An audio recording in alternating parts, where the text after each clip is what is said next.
Recording in progress.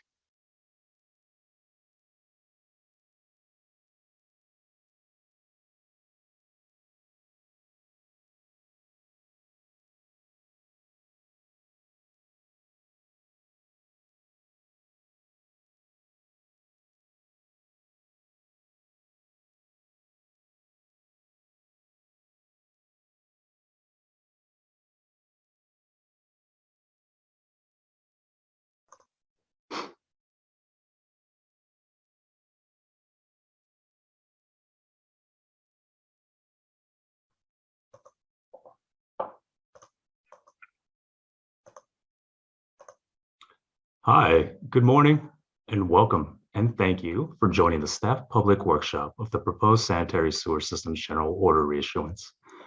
My name is Steve Jung, and I'm a water resource control engineer in the Division of Water Quality's MPDS wastewater permitting unit, and I'll be your facilitator today. We really want to extend a warm welcome and thank each and every one of you for finding a way to join us virtually. As we start this staff public workshop, I'd like to begin by introducing our program staff.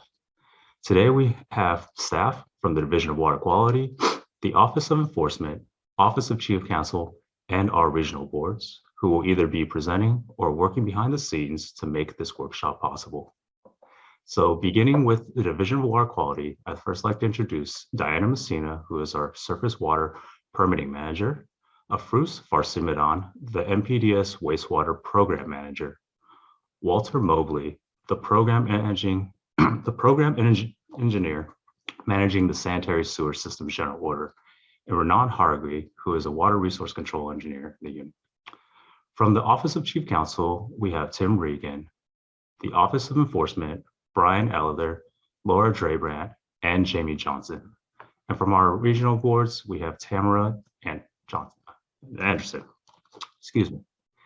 A special acknowledgement for Karen Mogus, our Deputy Director of Water Quality, and Phil Crater, the Assistant Deputy Director of Water Quality. Behind the scenes, we have Paul Levy, Matthew Shimizu, Gurgagan Chan, and our Cal EPA webcasting staff. Today, State Water Board staff will provide an overview of the proposed statewide sanitary sewer systems general order issued on January 31st, 2022 for public comments. There will be opportunities for our staff to help answer your questions regarding the proposed order and the ongoing public order adoption process. Today, I'd like to present the Water Board's mission. Our mission is to preserve, enhance, and restore California's water resources and drinking water for the protection of the environment, public health, and beneficial uses, and to ensure the proper water resource allocation and efficient use for the benefit of present and future generations.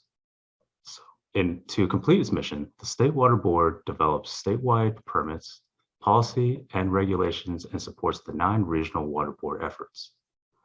Advances foundational values, including good governance, climate change resilience, environmental justice, and racial equity. They work through a public process to empower all community voices and work together to provide clean, safe, and affordable water to all Californians. A public notice was released on January 31st, 2022, announcing the availability of the proposed statewide sanitary sewer systems general order reissuance for a 60-day public comment period.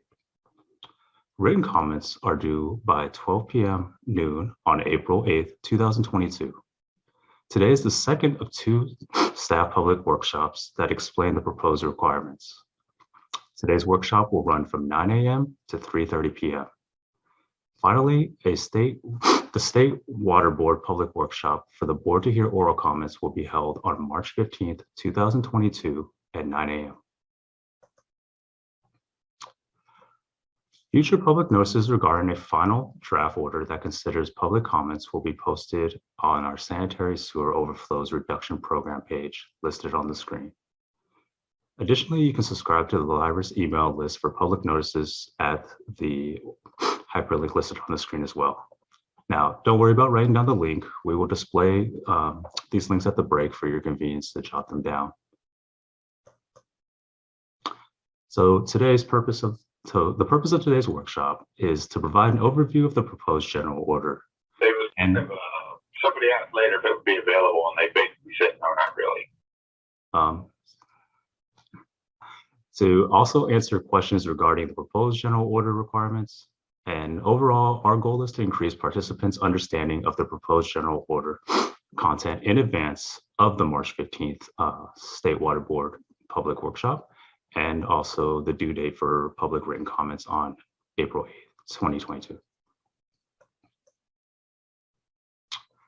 Consideration of public comments. So during the current formal comment period, I just want to state that our staff does not accept further informal comments. During this workshop, please keep your questions specific to clarifying the content of the proposed general order. Again, the State Water Board will only consider public comments provided either orally at the board workshop on March 15th, 2022, or in writing of public comments by April 8th, 2022. This is specified in the issued public notice. The workshop is being recorded today and webcasted. The workshop is provided in two formats. First, beginning with the Cal EPA webcast at the link listed on your screen, and also an interactive Zoom meeting. If you're not planning to ask questions, we please ask you to join our Cal EPA webcast. The workshop agenda includes two presentations. The first beginning with the general information on the proposed order reissuance, followed by 7 sessions providing an overview of the proposed requirements. Staff will answer questions at the end of each session and at the end of the presentations. And for those wondering, the workshop will be available on our Sanitary Sewer Systems Overflow program page, and a copy of today's presentations slides will also be there after the workshop.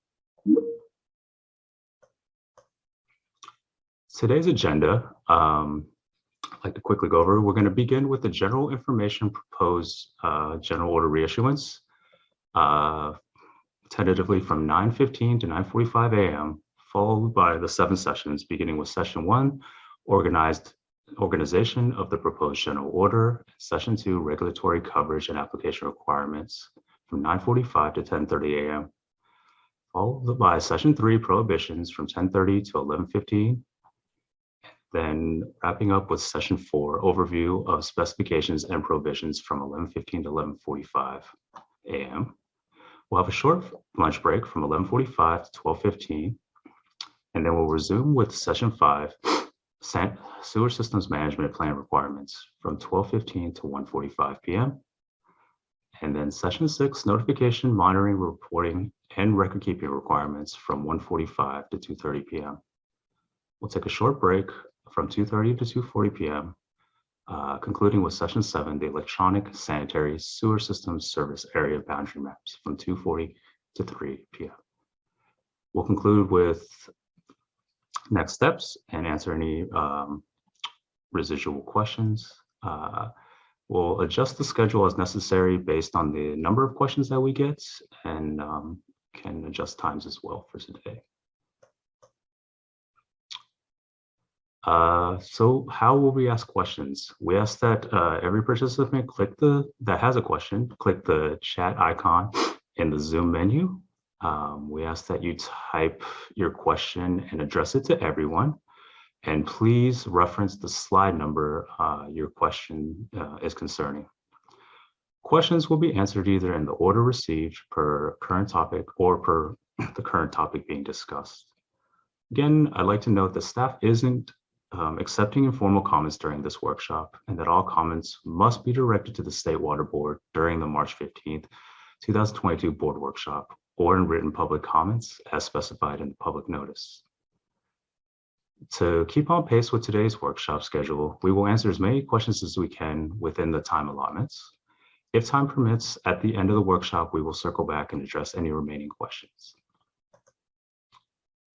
I would now like to introduce Diana Messina, who will provide an overview of the proposed general order reissuance process. Diana is our surface water permitting manager. Diana? Thank you, Steve, and good morning, everyone. like Steve said, my name is Diana Messina. I am a manager within the Division of Water Quality at the State Water Board.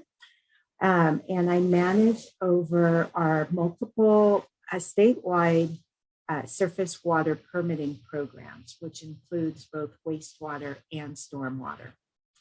In the next few slides, I'm going to provide some general information regarding the proposed general order reissuance. Before I do, I'd like to give a special thank you to all the operators and other professionals that are out there in the field, making sure that we have clean and sanitary living environments. So thank you very much for that. Also, we have an awesome team with us representing both the state and the regional water boards today. So please be very open with your questions and just keep inserting questions into the chat. We will make sure that they get answered today. So with that, Steve, next slide, please. Yes, pardon the interruption, Diana. I'd just Sure. like to note that we're getting a little bit of static in your background. If you could just maybe try to adjust the microphone a little bit so we get a little bit more clarity. Very good. That's perfect. Thank you, Diana. Is that good? Good. Yes. Thank you. Excellent. Thank you very much. Sure. So I will start with some overall background here. Back in 2006, the State Water Board adopted its first statewide sanitary sewer system general order. We called this the existing order. And this order regulates all publicly owned sewer systems that are 1 mile in length or greater. At this time, we have over 1,100 publicly owned systems enrolled in the existing order. 7 years into the implementation of the existing order in 2013, our executive director then adopted Order 2013-0058, amending the monitoring and reporting program in the 2006 order. Therefore, when we refer to the existing order throughout this workshop, we are referring to the 2006 statewide order as amended in 2013. 5 years later, 2018, state and regional board staff began preliminary outreach for a future reissuance. As the years passed, last year, 2021, staff gathered all the information we got through the outreach conversations and developed an informal order, which we issued purposely to have informal discussions to staff and to really understand the high-level issues that just were problematic. That was a very fruitful process, as it gave us a lot to consider as we develop the current proposed draft permit. And so this is the formal draft, which this year, at the end of January, the State Water Board issued the formal proposed general order for your public comments. Thus, as Steve mentioned, we are in the middle of a 60-day public comment period right now. Next slide, please. And Steve, checking in, is the static situation resolved? Yeah, you're much clearer, Diana. Thank you. Wonderful, thank you. So throughout the recent years, we continued to hear the question, why replace the existing general order when the existing order is not broken, so why fix it?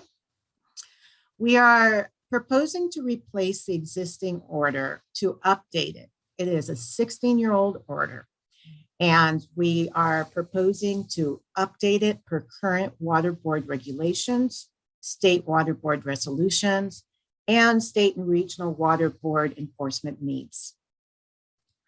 Our update is to address climate change impacts per today's needs, and system resilience on a system-specific level. The order is to further address the costs of compliance, as we are continuously placing attention on the cost of compliance of all our statewide regulatory permits. The order incorporates certified professionals in the sewer system management plan certification process of the proposed order. As staff, we put a lot of attention in trying to incorporate a role for certified operators. That was very difficult, as we saw that there were labor laws and union expectations that just became obstacles. So this is the area of the proposed permit in which we have pulled in a requirement for certified collection system operators and other professionals, which Afrouz will go over in more detail later in the day. As we're in 2022 and we've survived COVID, we've learned that we can function fully electronically. So we are updating this order to today's capabilities of updated electronic reporting into CWIX. We see that this is also an area of cost savings, as we no longer really need to receive hard copy binders and thick reports in the mail, which takes a lot of time and money to send. Then lastly, for this list, our proposed order clarifies the existing water code requirements and provides more information regarding our water board compliance expectations. Next slide, please. So let's take some time here to look into detail on this type of order. So this is the existing order, as well as the proposed order, are statewide general waste discharge requirements. So what are these waste discharge requirements? Waste discharge requirements are, plural, is a general order issued by the State Water Board under the authority granted by the California Water Code, and specifically by the Porter-Cologne Act.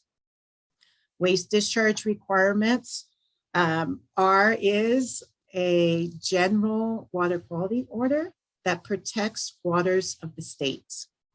Waters of the state include surface waters and groundwater. When we are placing attention on surface waters, we want to make sure everyone understands that surface waters includes waters of the United States and non-federal surface waters. So please do not get confused on this.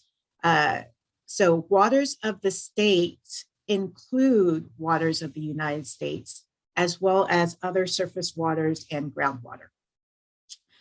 Non-compliance with waste discharge requirements is not subject to third-party lawsuits unless a Clean Water Act violation is involved.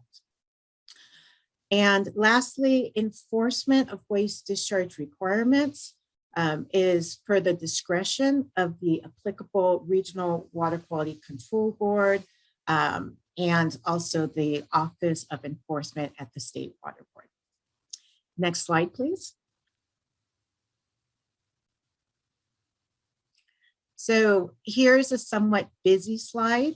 In the gray boxes, I'll just touch bases. That is what, that's all the activity that I referred to in the last 4 years, our preliminary outreach and our informal discussions.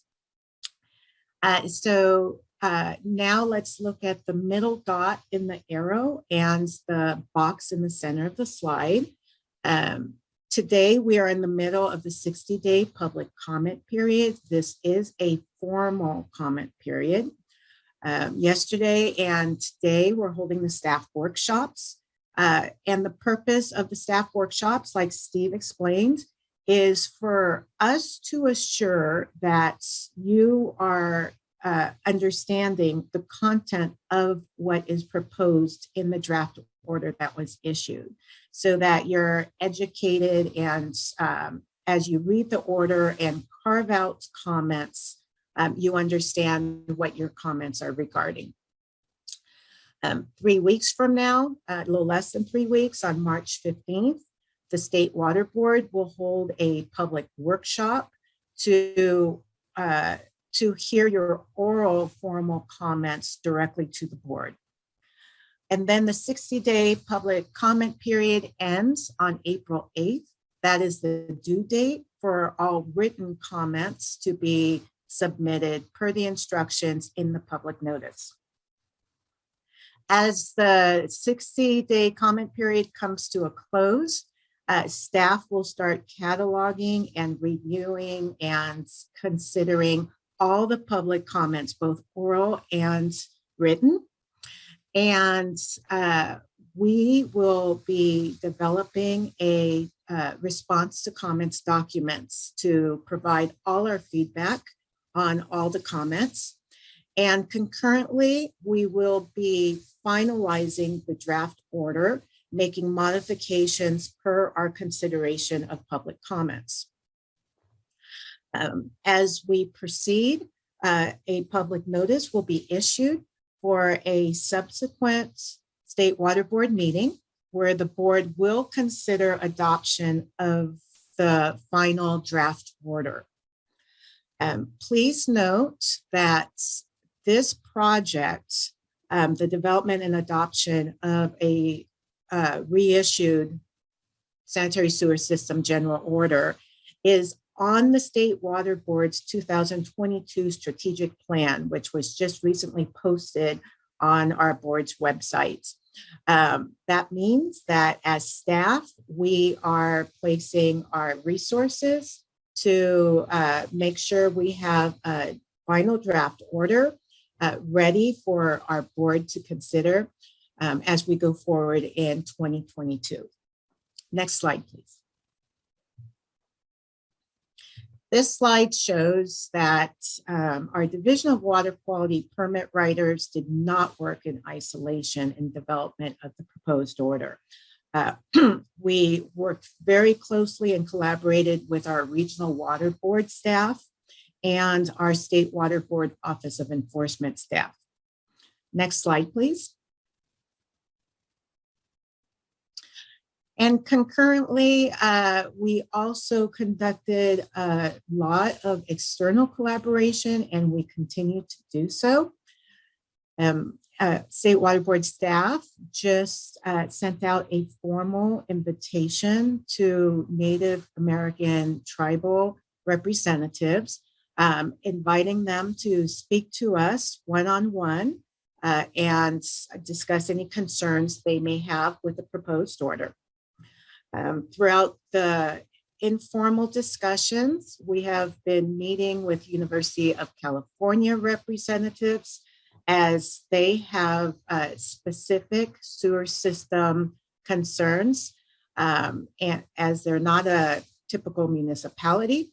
And so we've been listening to their needs on the statewide order.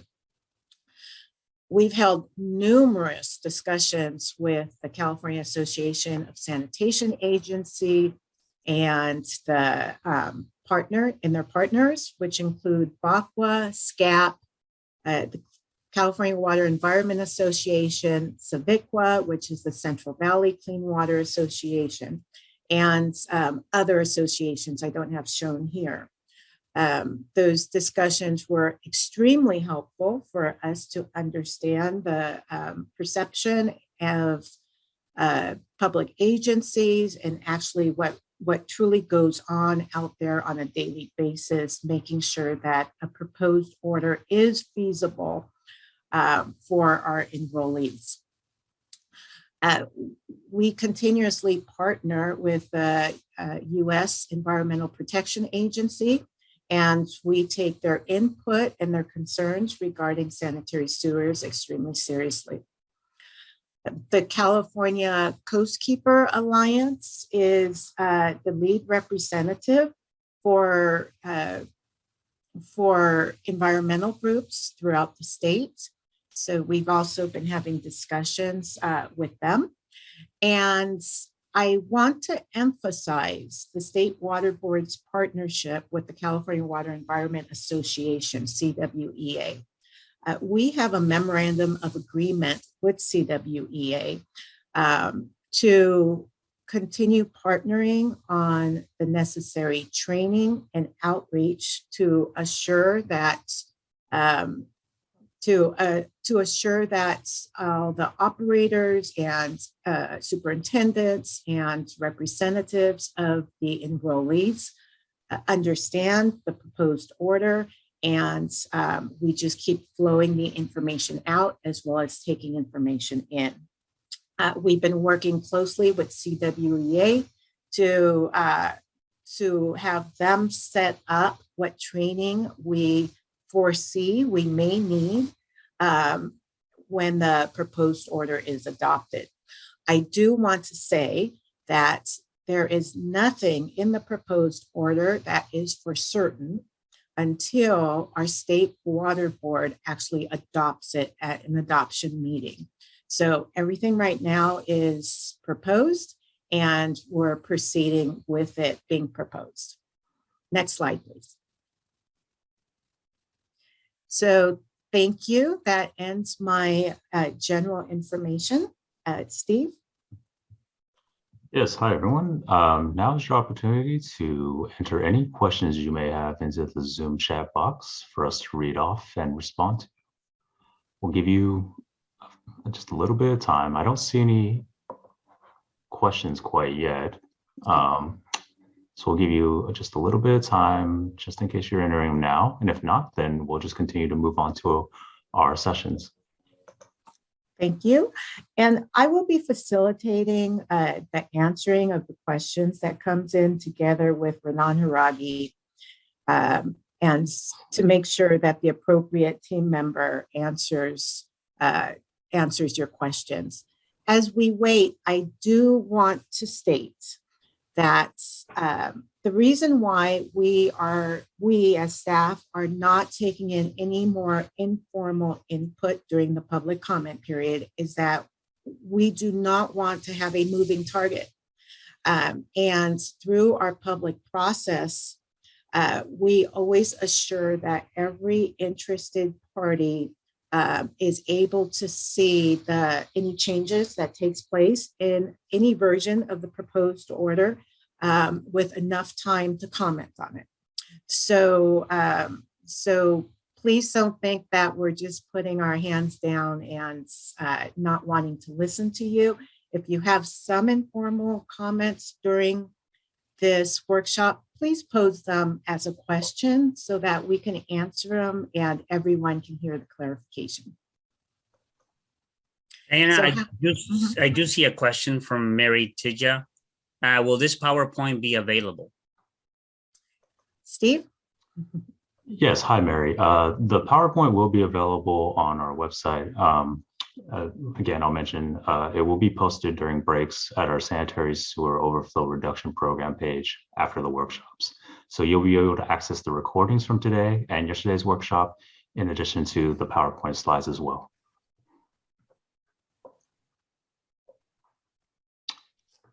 Renan, is there any more questions coming in? I don't see any more questions. Very good. Thank you. Then with that, I will conclude this session for general information. Thank you. Thank you, Diana and Renan, for that overview and responses. I would now like to introduce SWRCB, who will guide us through a comparison of the proposed general order reissuance to the existing 2006 general order. Again, Afrus is our statewide MPDS program manager. Afrus. Thank you, Steve. Hello, everyone. Before I start my presentation, I would like to thank you all for participating in today's workshop.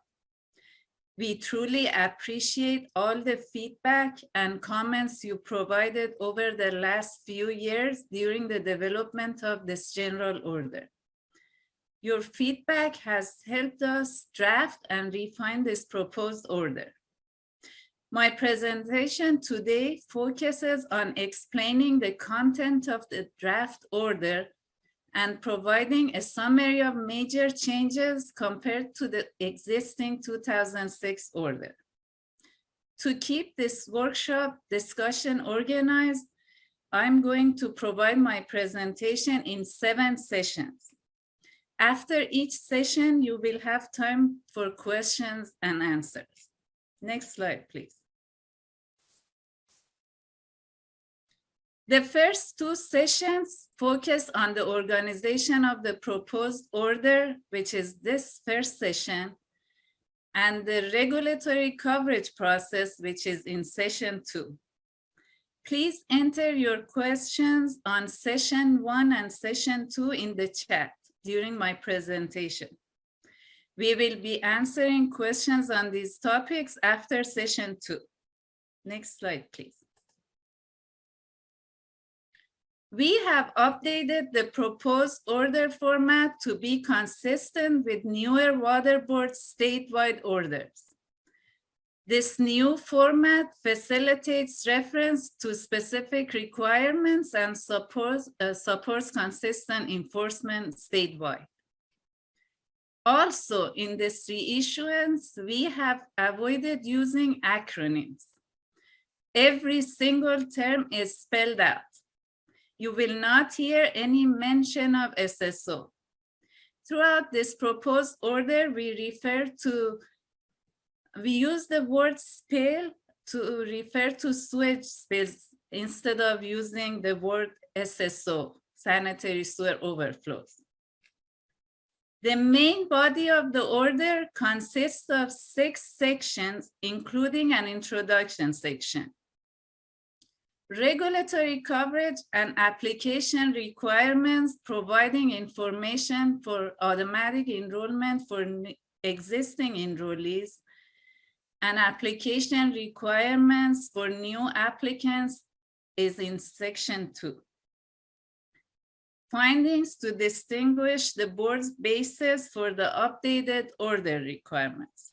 A prohibition section outlining what's prohibited by this general order. Specifications to specify regulations placed on the enrollee. And provisions that explain current regulations and policies regarding Water Board enforcement discretion and other administrative matters. The 2006 General Order is a 20-page order with findings, requirements, sewer system management plan elements, and regulatory provisions all blended together without formal organization and distinct order sections. The monitoring and reporting program is a separate 2013 order. For full compliance, an enrollee must be aware and follow 2 separate orders. We've learned that some enrollees are not even aware of the 2013 monitoring and reporting program. Next slide, please. In the proposed order, we provide all the requirements in one organized document containing the main body of the order and 8 attachments. One reason this proposed order looks lengthier than the 2006 order is that we have included all the detailed information needed to understand how to comply with the order requirements in the attachments. The 8 attachments, A to G, are part of the order and therefore they are enforceable. Attachment A is definitions, which defines major terms in the order. Attachment B provides the official application for enrollment form for new applicants. Attachment C provides detailed information regarding the required elements of a sewer system management plan. Attachment E1 provides detailed information regarding notification, monitoring, reporting, and record-keeping requirements. Attachment E2 summarizes the notification, monitoring, and reporting requirements in attachment E1 in a table format for ease of access. Attachment F provides criteria for equivalent accredited collection system operator certification program. And then finally, attachment G provides the official contact information for required notification to the regional water quality control boards. Next slide, please. Now I'm going to move on directly to session 2 and go over information regarding the continuation of regulatory coverage for existing enrollees and the application requirements for new applicants. Again, please add your questions for session 1 and session 2 in the chat, and I will answer your questions after this session. Next slide, please. For existing enrollees under the 2006 order to continue regulatory coverage, the enrollee's legally responsible official must provide an electronic certification in CVIX, which is basically checking a box confirming the continuation of coverage. This electronic certification must be conducted within 60 days prior to the effective date of the general order. An enrollee continuing existing coverage is not required to submit a new application form or pay any application fee.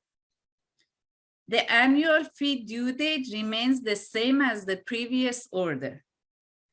If an existing enrollee under the 2006 order does not certify the continuation of existing regulatory coverage in CVIX by the effective date of this order, it is considered a new applicant, and the sanitary sewer system will not have regulatory coverage until the Deputy Director of Water Quality approves a new application package. Next slide, please. Section 2.2 of the General Order outlines the process for obtaining regulatory coverage under this order for new applicants. Within 60 days prior to commencing operations or taking responsibility for operation and maintenance of a sanitary sewer system, the legally responsible official must submit an application package. The application package includes the completed application for enrollment form found in attachment B, which must be certified by the legally responsible official, and also the application fee per the current State Water Board fee schedule. The application fee for this general order is based on the sanitary sewer system's threat to water quality and complexity designations of Category 2C or Category 3C, which is assigned based on the population served by the sanitary sewer system. The proposed order also provides regulatory coverage to private system owners that are ordered by a regional board to obtain coverage. This application process therefore also applies to a private system owner that is ordered by a regional water board to apply for coverage. Next slide, please. This slide shows the regulatory coverage approval process for existing and new enrollees. For existing enrollees who certified the continuation of existing regulatory coverage form in CVIX, the legally responsible official will receive an automatic CVIX generated notice of applicability email confirming continuation of their coverage. For new applicants, the approval process may take longer. Staff will review the submitted application package, and if complete, the Deputy Director of Water Quality will issue a notice of applicability letter approving the regulatory coverage for a new enrollee with an assigned waste discharge identification number. If the application package is not complete, the Deputy Director will send a response letter to the applicant requesting the missing information. The legally responsible official will have 60 days from the date of the letter to address the deficiencies and submit the complete application package. Next slide, please. For a transfer of regulatory coverage, the proposed order requires an existing enrollee to submit a written transfer of coverage request to the Deputy Director at least 60 days in advance of any proposed system ownership transfer. The written request must include a written agreement between the existing enrollee and the new owner, acknowledging that the transfer of ownership is solely of an existing system with an existing waste discharge identification number. The specific ownership transfer date, and acknowledgement that the existing enrollee is liable for violations occurring up to the ownership transfer date, and that the new enrollee is liable for violations occurring on and after the ownership transfer date. Once this request is approved, the existing enrollee must submit a notice of termination form, which you can find in attachment C of this order, and the new enrollee must, or the new owner, they will not be an enrollee until they have approval, but they must submit an application for enrollment form in attachment B. If approved, the Deputy Director will then issue a notice of applicability letter, which serves as the approval of transfer of regulatory coverage to the new enrollee. Next slide, please. We will now answer your questions on Session 1, Order Organization, and Session 2, Regulatory Coverage and Application Requirements. Renan, will you please read the questions, if any? I don't see any questions yet. Again, we'll just give the participants just a little bit of time if they did want to. Okay, here's one. Question from Greg Gibson. Do owners of small privately owned collection systems need to apply for coverage? Thank you. Afruz, would you like to answer that? Yes. Owners of private systems are not required to get coverage under this general order unless a regional board orders them to get coverage. And the regional board decides based on if a private system is a problematic system and has a lot of discharges. They will notify the system if they need to get coverage.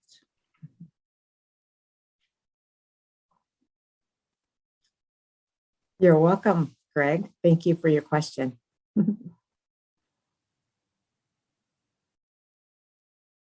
Don't see any more questions unless. Very good. Yeah. Okay. Well, if there's no more questions, I will turn it back to Afruz to guide us through Session 3, Prohibitions. Afruz? Thank you, Steve. Let's now begin with Session 3. The proposed prohibitions found in Section 4 of the proposed order. Next slide, please. This slide shows the 3 prohibitions. the red font text shows the changes made to the 2006 General Order prohibition. Prohibition 4.1 is a new prohibition in the proposed order and reads, any discharge from a sanitary sewer system that has the potential to discharge to waters of the state is prohibited unless it is promptly cleaned up and reported as required in the order. Prohibitions 4.2 and 4.3 are similar to the 2006 order, with the exception that the proposed order expands the prohibition of sewage spill to include waters of the state, which includes waters of the US, non-federal surface waters, and groundwater. Protection of waters of the state is consistent with other state and regional water board issued waste discharge requirements. Our intention for emphasizing the purpose of these waste discharge requirements is to assure we address the protection of drinking water sources and agricultural irrigation sources from spilled sewage. Therefore, Prohibition 4.2 reads, any discharge from a sanitary sewer system discharged directly or indirectly through a drainage conveyance system or other route to waters of the state is prohibited. And Prohibition 4.3 reads, any discharge from a sanitary sewer system that creates a nuisance or condition of pollution as defined in Water Code section 13050M is prohibited. Next slide, please, which I think is our question. We will now answer questions from the chat regarding the proposed prohibition. Renan, do we have any questions? Steve, it may be helpful to flip back to the previous slide and have the prohibition. Thank you. I also want to note to the participants that as we continue through the presentation, if you do have questions while we're presenting, please go ahead and put those questions in the Zoom chat box, and that you don't have to wait until the end of each session. Thanks, Steve. I don't see new questions. That's fine. This is Diana. I'd like to go over some clarification that the audience of yesterday's workshop asked for on the prohibitions, just to provide more clarity. So we had a question yesterday on the new proposed 4.1 prohibition and the 4.3 prohibition, and that they're basically saying the same thing. They are, and they're not. So Prohibition 4.3 addresses a spill that causes a nuisance or conditions of pollutants. So the Prohibition 4.3 is not referring to sewage that reaches a water. It's referring to the nuisance of sewage that is that has escaped the system and is causing harm or pollution or so forth per the water code language to people. That includes if the sewage either reaches a surface water or water of the state, or if it doesn't. So nuisances also apply to the sewage that has reached a water and the nuisance created by that sewage being in the water. The new Prohibition 4.1, this prohibition is really placing emphasis on the need to thoroughly clean up a spill and report the thorough cleanup in order for compliance with this prohibition from a spill that has taken place, is out in the environment, but has not yet reached a water of the state.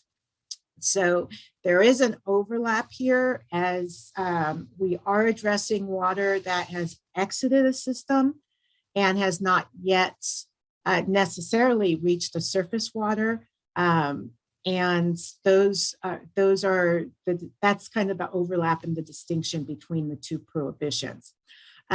Prohibition 4.2 is similar to the existing order, as Afrouz mentioned. The existing order has a prohibition for sewage being discharged to a surface water. And the proposed order clarifies that the prohibition is to waters of the state, either surface waters and groundwater, if the sewage was to find a route to groundwater. Thank you. Diana, I do see two questions from Debbie Webster's. The first one is related to the prohibition 4.1. Can you clarify what potential to discharge means? Sure. And thank you, Debbie, and hello. We had the same question yesterday. Potential means if it's possible, if there's a potential. We can look at it from a legal perspective when we see potential in federal regulations, but that's like a reasonable potential, which is an actual federal regulatory term. What we're looking at potential here is any potential for the sewage, any possibility, any potential. We don't know how other to define it other than how it is defined in any standard dictionary. So this is not necessarily a regulatory definition of potential. It's just if it's possible, if it's potent, potentially able to reach a water. Now, question number 2 was, how are you differentiating spill from discharge? Very good. We put a lot of attention to this in this proposed order. A spill is sewage that leaves a sewer system in a manner that it is not intentional. So it's not leaving the end of the pipe and into into a wastewater treatment plant. It is leaving a sewer system upstream of the upstream of the treatment plants. A discharge is the sewage entering a sewage being discharged into a surface water or groundwater. I see another question from Josette Descalzo. Are these prohibitions covers private property sewage backup that has not reached a storm drain system? I see Tim has his hand up. Tim Regan is our attorney with our state water board. Tim, did you want to say something on what I was talking about before, or did you want to answer this question here? Just a little bit of additional information on the discharge versus spill distinction. Okay, very good, please. There is substantial overlap between those terms. The term that we usually use in waste discharge requirements is a discharge. In these WDRs, we also bring in the term spill because that is sort of the industry standard, the term that's used for a release of sewage from a sanitary sewer system. I think the thing that the public should really focus on is our definition of spill, which you can take a look at on the front page cover sheet or back in the definitions. And it highlights the main distinction that we're trying to make. And that is, whereas a discharge is, it's essentially any release of waste from the sanitary sewer system, whether or not it really reaches water of the state. However, we're not going to consider it a spill in the situation where we're talking about exfiltration. If we have underground exfiltration of sewage from a collection system, and if it remains in the subsurface and does not reach a surface water of the state, we've defined that as we've defined that type of discharge as not being a spill. I think that's the main distinction here. And I know we've had a lot of interest on this issue over the last year from all sides. And that's where I'd really like to get comments from all the interested parties in writing, so we can get that well sorted out before we go to our board. Thank you, Tim. Thank you for providing that extra clarification. Tim, as you provide that detail, it makes me think of the difference between this set of waste discharge requirements and other conventional waste discharge requirements. So it's important to remember that other conventional waste discharge requirements serve as a permit to discharge. So the state water board or a regional water board is allowing a discharge under certain conditions and limitations. This set of waste discharge requirements is not a permit to discharge. There's nowhere in this order that allows or permits an enrollee to discharge sewage. So that's the difference in the flavor of this order, and the reason why we have to go further into the distinction of a spill and a discharge, and how a discharge is part of a spill and vice versa. So thank you. And as Tim stated, yes, please in your formal comments include any suggested language or concerns that the current language that you may have on the current language. All right, any more questions on that topic, Renan, before I go to the next one? No, I don't see any more questions on that specific topic. All right, so I see that question in front of me in the chat from Josette. Hi, Josette. Do these prohibitions cover private property sewage backup that has not reached a storm drain system? All right, so private property sewage backup. I am going to assume that the sewage you're talking about is coming out of a privately owned pipeline or infrastructure. So if that private property owner has a privately owned system that ends up being enrolled in this order, the prohibitions do apply. So these prohibitions apply to enrollees of this order for the purpose of this order. If that sewage is coming out of a privately owned system that does not belong to an enrollee of this order, then this falls under the category of voluntary reporting of an enrollee that observes spills coming from a private system, and the State Water Board encourages that enrollee or anyone else that observes a spill to please follow the further directions in this order. So these prohibitions only cover private property sewage backup if the owner of that system is enrolled in this order. I hope that answered your question. And Tim, did you want to add to that? Just a little bit. Yeah, I agree with all of that, Diana. And I would just direct the public to sort of look at our definition of sanitary sewer system. And that's where we've defined it as the system owned by the enrollee, which could include laterals if they're owned by the enrollee. So if it's a private lateral, that wouldn't fit within the definition of a sanitary sewer system, unless, of course, it's part of a privately owned sanitary sewer system.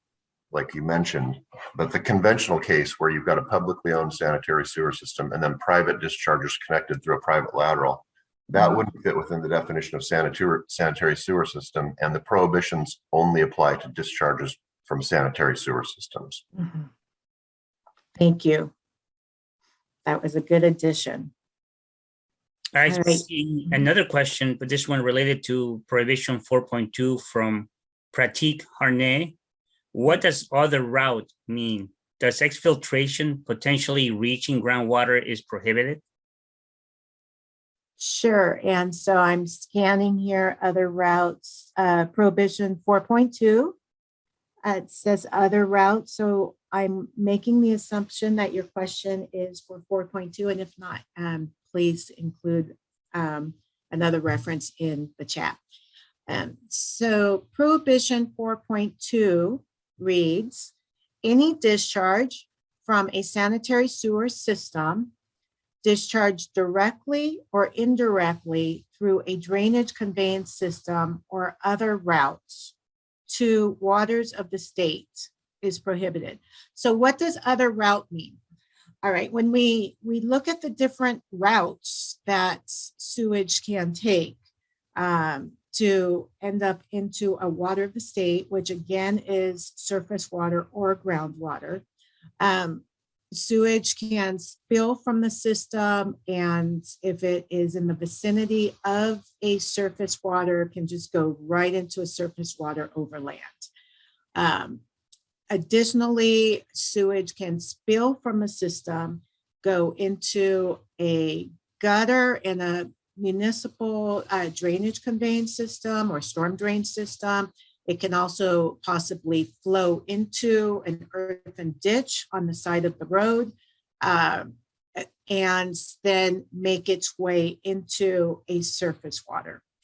We also, since we're also addressing groundwater in this order, the sewage could also exfiltrate underground.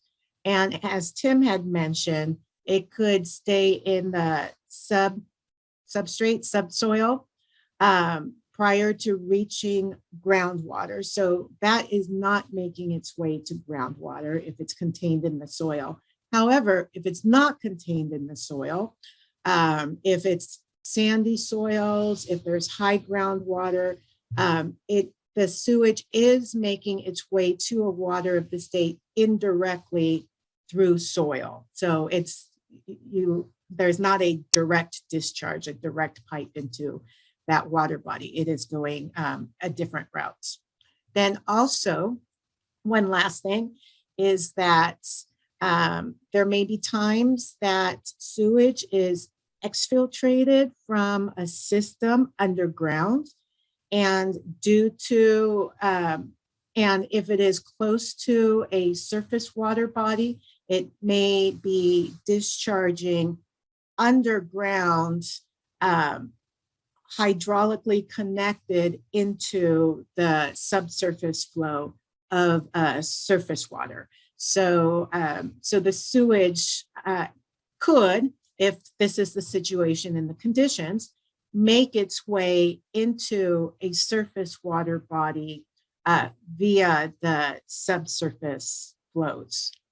So I'm sure I did not capture all the routes, and this is why this order regulates systems truly on a system-specific basis, because conditions and design and a whole list of other factors is specific to each system and differs with each system. Diana, he has an additional comment. Sure. He's indicating that on page A4, the definition of spill says that exfiltration is not considered spill until it reaches surface water of the state. So that's confusing whether exfiltration reaching groundwater is a spill or not.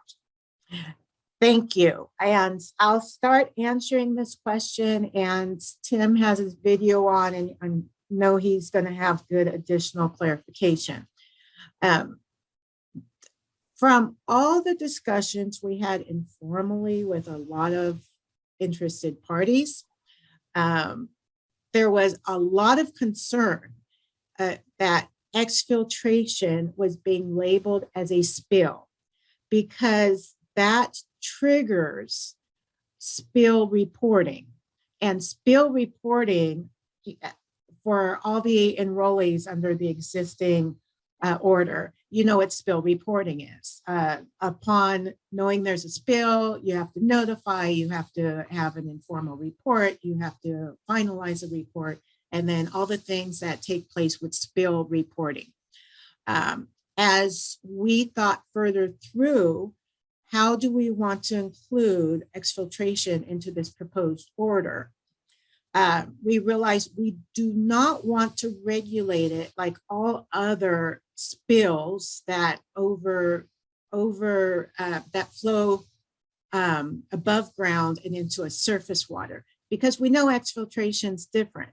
If you see exfiltration through videoing your pipelines, it needs to be handled different. So the prohibitions address exfiltration in prohibiting a discharge to a groundwater, but we don't label exfiltration as a spill because we don't address the reporting and how you handle exfiltration in this order as other spills. Tim, did you want to add to that, or anyone else on our team? I think you covered it, Diana, because the part of the first question was, does exfiltration potentially reaching groundwater, is it prohibited? My understanding from 4.2 is that it is prohibited, but it's not defined as a spill, therefore it doesn't have to be reported as you described. That's correct. And this goes back to the foundations that these are waste discharge requirements to protect waters of the state. Groundwater is also a water of the state, yet the protection of groundwater through this order is not by labeling exfiltration a spill. Fruz will go into more detail in a future session on how exfiltration is handled through condition assessments and so forth. And we can expand further on that after that session. I hope that answered your question. And you said, perfect. You're welcome for clarifying. I see no more questions. Thank you. Okay, well, if there are no more questions for session 3 prohibitions, thank you, Diana and Tim, for your responses, and the questions are not. I'm going to turn it back to Fruz to get us started on our next session. Fruz? Thanks, Steve. All right, on to session 4. In this session, I will outline the specifications in section 5 and the provisions in section 6 of the proposed order. Next slide, please. Let's start with some common questions. What are specifications? Specifications are specific requirements the State Water Board is placing on the enrollee. What's the difference between specifications and provisions? The specifications are requirements on the enrollee to comply with this order. The provisions provide existing regulations and policies and additional information to implement and enforce the order. The difference between the specifications outlined in section 5 of the main body of the order and the attachments is that section 5 specifies what the requirements are, and the attachments include detailed information defining the terms and how to comply with the requirements. Next slide, please.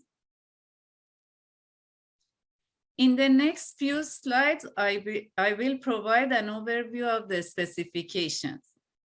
I will go into more detail about each specification in upcoming sessions. So if you see a session number after the specification and you have a question about that specification, please save your question until we get to that session. Specification 5.1 outlines requirements for the designation of a legally responsible official and how the legally responsible official can register in civics. I will explain this in session 5.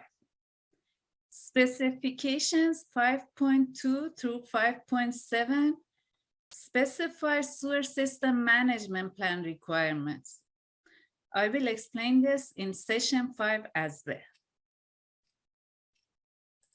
Next slide, please.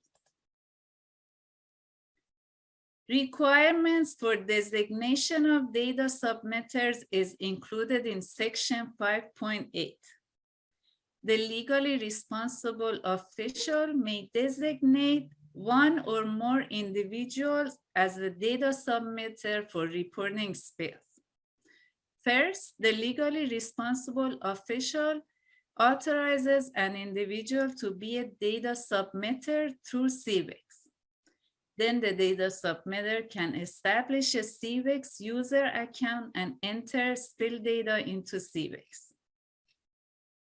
I will go over specification 5.9, reporting notification requirements, 5.10, system capacity, and 5.11, the system performance analysis, all during session 5. Specification 5.12 is the requirement for spill response and remedial actions. This is the requirement for the enrollee to develop and implement an emergency response plan, including necessary actions to stop a spill, prevent or minimize discharge to waters of the state, and the required sewage recovery and cleanup efforts. I will go over specification 5.13, notification, monitoring, reporting, and record keeping requirements during session 6, and discuss specification 5.14, the electronic sewer system service area boundary map requirements during session 7. Specification 5.15 specifies the voluntary reporting of spills from a private system.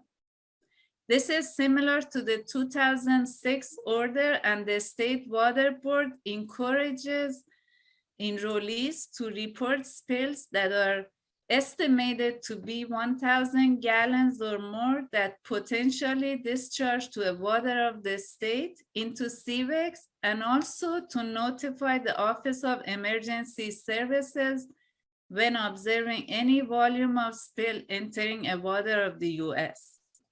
Next slide, please.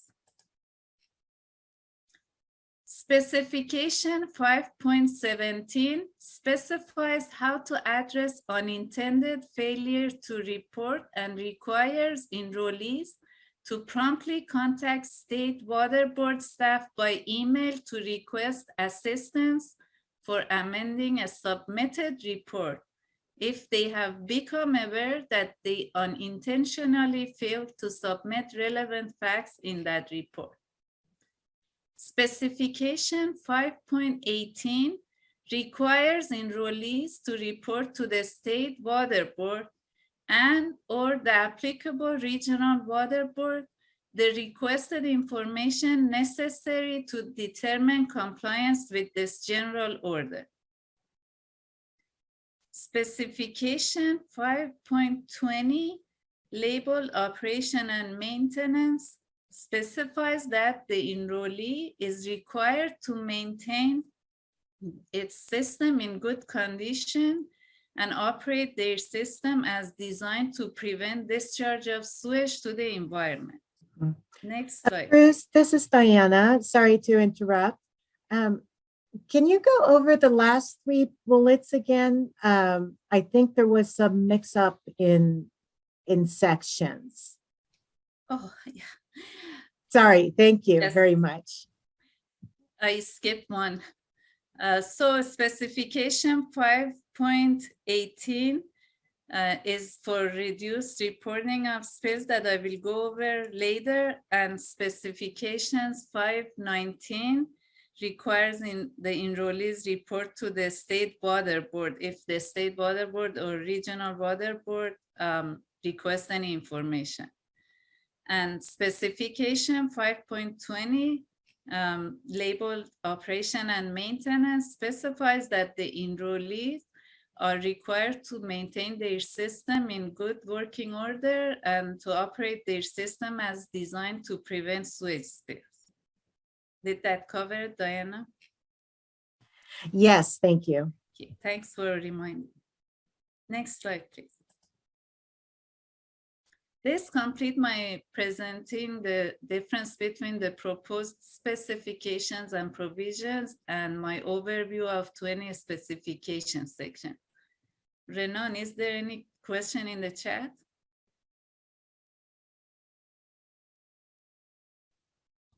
Yes, there is a question from Jim Fisher, referring to specification 5.7. He actually asked this question yesterday, but I wanted to ask it again since there were so many questions about this requirement, and it's regarding allocation by local boards to ensure and allocate of necessary resources for full implementation of the new order. How does staff envision this will be done? In other words, certified in SSMP, sign off that this is in place by the LRO, et cetera. Could there be an enforcement if not done? Good question. And hi again, Jim. Let's put something up on the screen, please, either the previous slide or if Afruz or Walter, if you could pull up the general order on the screen.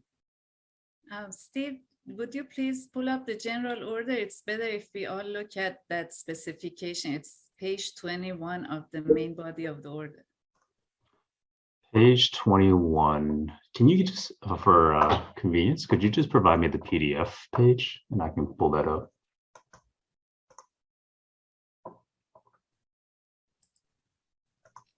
PDF page, I showed 21. And Renan, the question is in section 5.7? Yes, it's regarding section 5.7. There it is. Wonderful. All right, I'll go ahead and take a stab at this, and Afruz and others, please jump in as necessary. Specification section 5.7 refers to the necessary allocations that the enrollee must provide in order for full compliance with this general order. Before I get into this language, reading it word for word, I want to give a little background. During the informal discussion stage that we had, as staff, we were putting out there and asking if there should be a certain percentage, a certain amount, should there be local resources allocated, a certain number of years in advance, and so forth. And we received a lot of education through our informal discussions on how to address local resources in this general order. However, not to get too detailed. The reason we are addressing local resources in this general order is because through all of our outreach, we've heard a lot of representatives from public agencies share that they just do not have enough resources allocated towards their sanitary sewer system to comply from some areas of the order, that it gets really difficult simply because the governing body, whether it's a city council or a county board of supervisors or whoever the governing body is, just is putting local resources elsewhere. And we know many times that's the nature of sanitary sewers. They're underground, you don't see them. So why put a lot of resources? Or maybe there's just that misunderstanding on the resources needed to comply with this order. So with that, we have included this specification, which is a requirement onto the enrollee for the enrollee's governing entity, which means if it's a public agency, again, a council, a district board, if it is a private enrollee, it would mean the HOA board or whatever, whomever is the leader, if it's one person or if it's a body of people.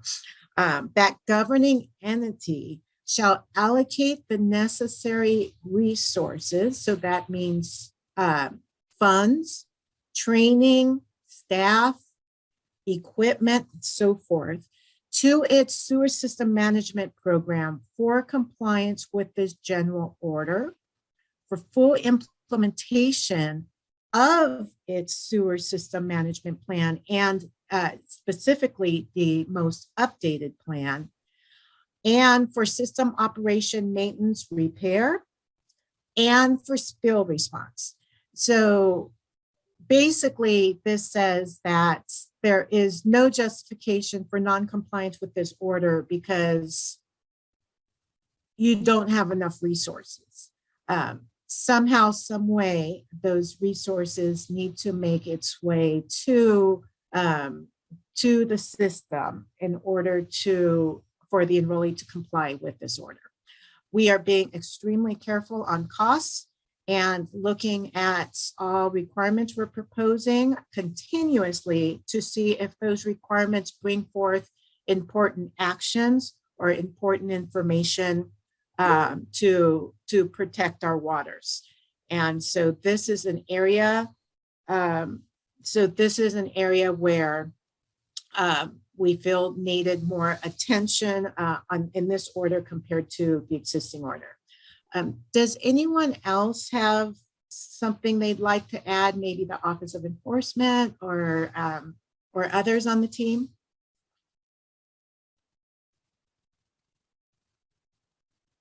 Okay, great. Diana, I believe Debbie Webster is adding more to the same topic. She has her comment is, do you suggest a governing body address a plan that really does not have the resources to fully implement the plan?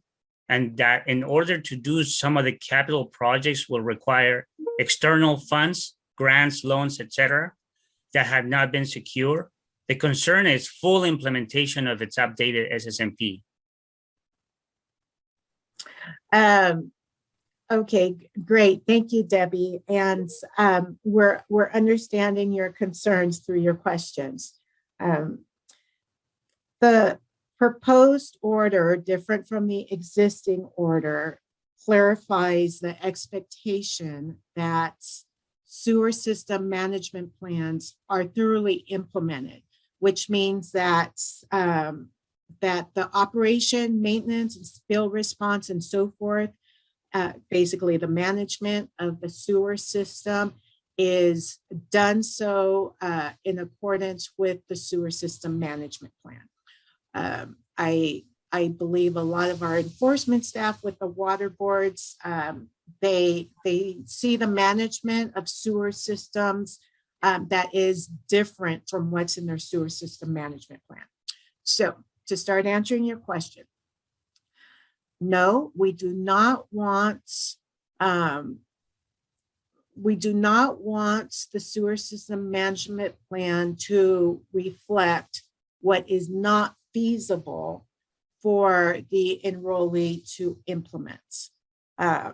So that means we don't want a wonderful sewer system management plan, but it is not being implemented in real life. We understand the limitations on local resources, yet it does mean that when there is prioritized repair and rehabilitation of a system or change in operation that is costly and the enrollee does not have the local resources, then yes, there is the expectation that the enrollee will pursue funding.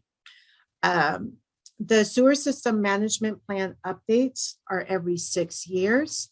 As FRUs will go into the prioritization of work performed for rehabilitation repair in a future session.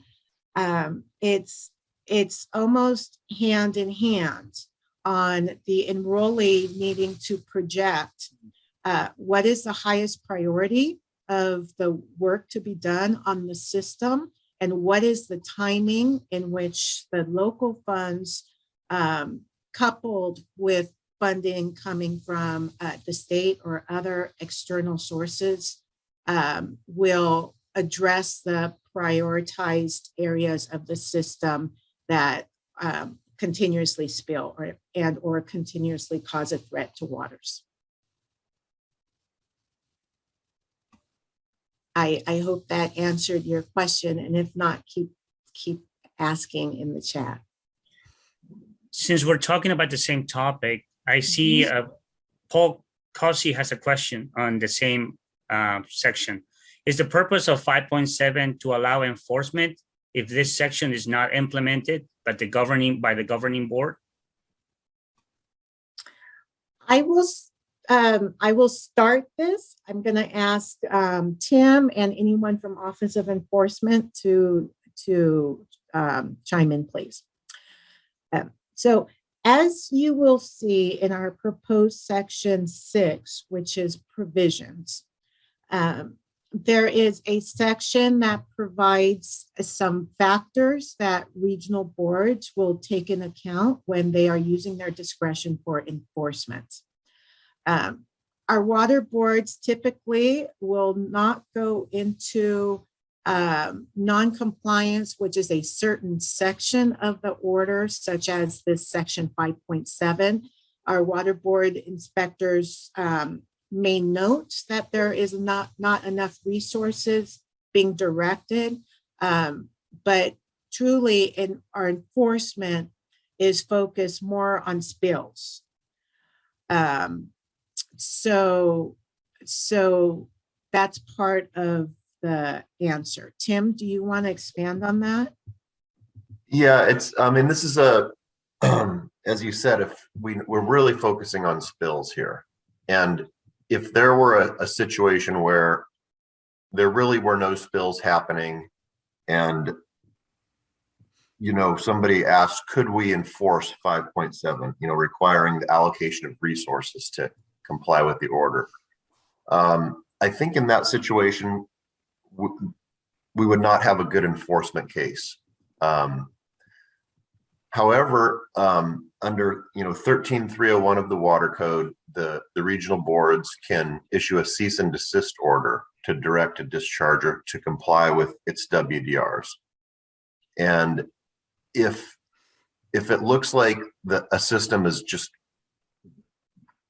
greatly underfunded and that discharges and spills are happening or are threatening to happen, I think a regional board could issue a cease and desist order, ordering the discharger to fund their program to implement the SSMP. And what I've seen in the past occasionally in the regional boards is they'll issue a cease and desist order to a discharger that has not financed its operation, its pollution control operation, to comply with its WDRs, and give them a time schedule to upgrade their facilities, do what they need to do to comply with the order. And then if they don't, then there might be a financial enforcement action added to that. That's typically how I've seen it happen. Thank you, Tim. Does anyone else on our team have any further input?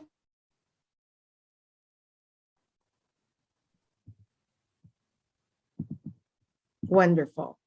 And so to finish off our response on that, I would like to say that our State Water Board has placed a lot of attention on disadvantaged communities and necessary funding for disadvantaged communities for various infrastructures.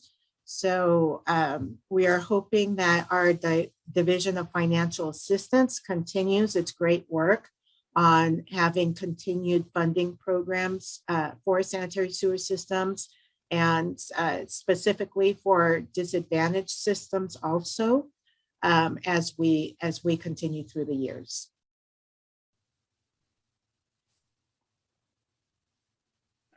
I see another questions? I see a comment from Paul Cossey as well. Would NGOs agree with Tim's interpretation of the 5.7 requirement? Tim, I'll let you answer that since you're named in the question.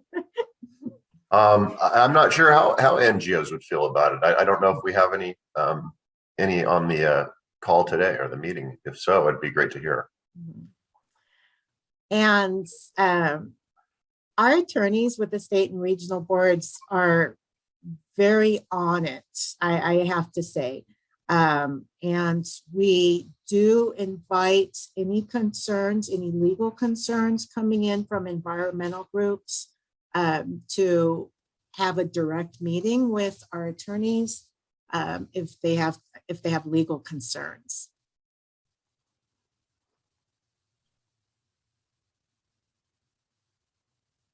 Dan, I believe Brian Elder wants to add a comment, but he's trying to get unmuted. Oh, wonderful. Steve, do we know if it's going to take a while to get him unmuted?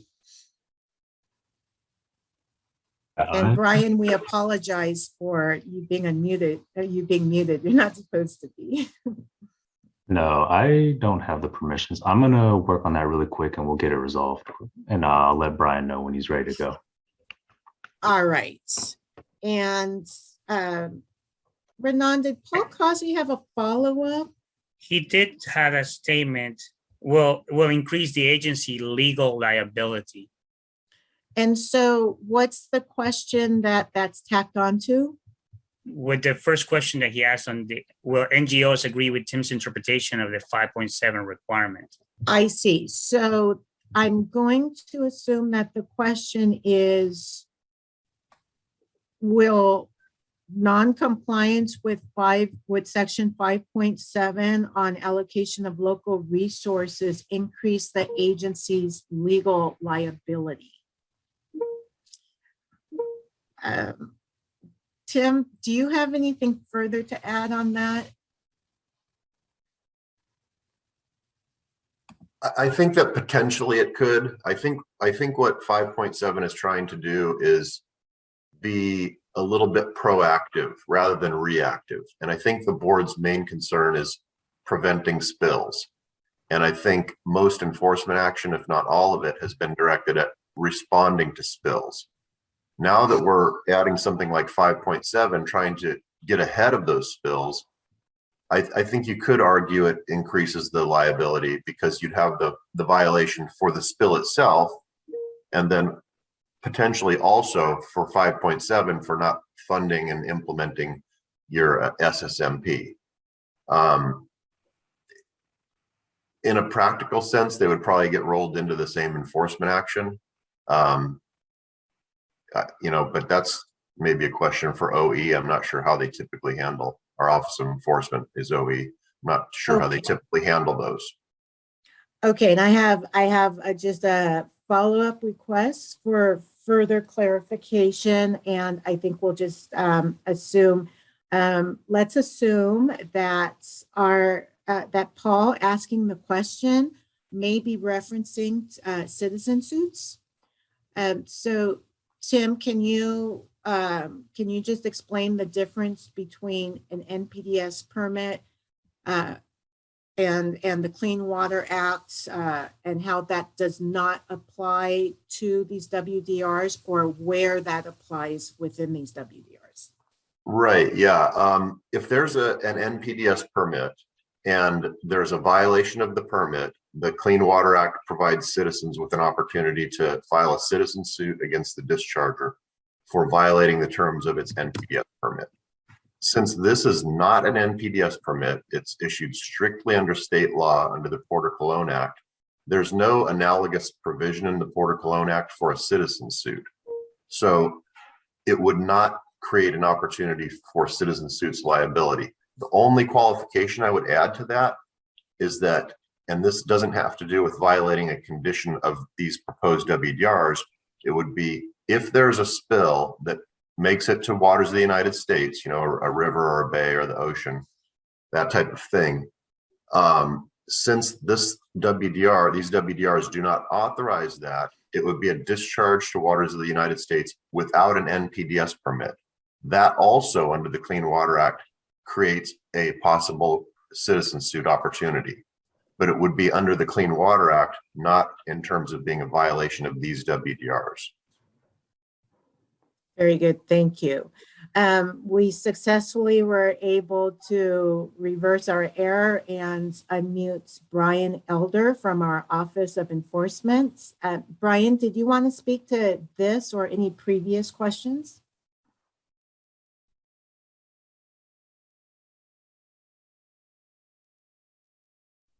So you may be either talking muted.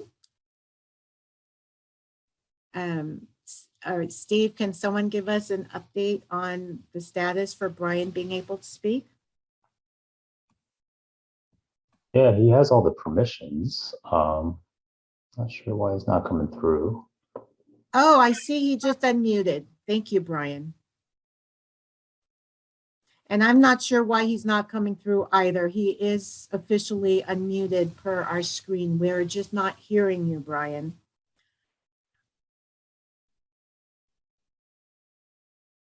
So with that, Steve, where are we in the schedule? I want to fit Brian's input in. I just don't know where we are. There are a couple of questions I have not gone through yet. So Yeah, and we are ahead of schedule, so we're doing fine on time. We can get through all the questions here in this session. All right, very good. So, and we also want to offer, Brian, if there is any way you can communicate to us in another form, we're happy to read off any input you provide us. All right, go ahead, Renan. okay, I have a comment from Jim Fisher regarding a response that you gave already. Thank you for the detailed response and see this as one of the most challenging advancements I'm seeing talking with systems moving forward with the proposed draft. This is much more than simply approving an SSMP. Thank you. Future guidance for how to comply with this provision could be very helpful, useful, and is regarding provision 5.7 again. Very good. Thank you, Jim, for stating that. So I believe what you are touching on, Jim, is that this proposed order is clear that in addition to developing a sewer system management plan, it must be implemented and it must remain updated, and the updated plan must be implemented. Yes, as we continue going forward through the development process of this order and any third-party training that's necessary, we're happy to provide more detail and more instances on examples of this allocation of local resources. All right, so I see an internal message from Brian stating that his microphone is not working and that he's trying. So let's continue on, Renan. Okay, there's a final comment from Paul. He says, not sure that Riverwatch or baykeepers would agree with Tim's interpretation. See the 60+ lawsuits to date. Very good. So tell you what, Paul and others, our division staff, our section staff, we are always open to facilitating discussion among interested parties.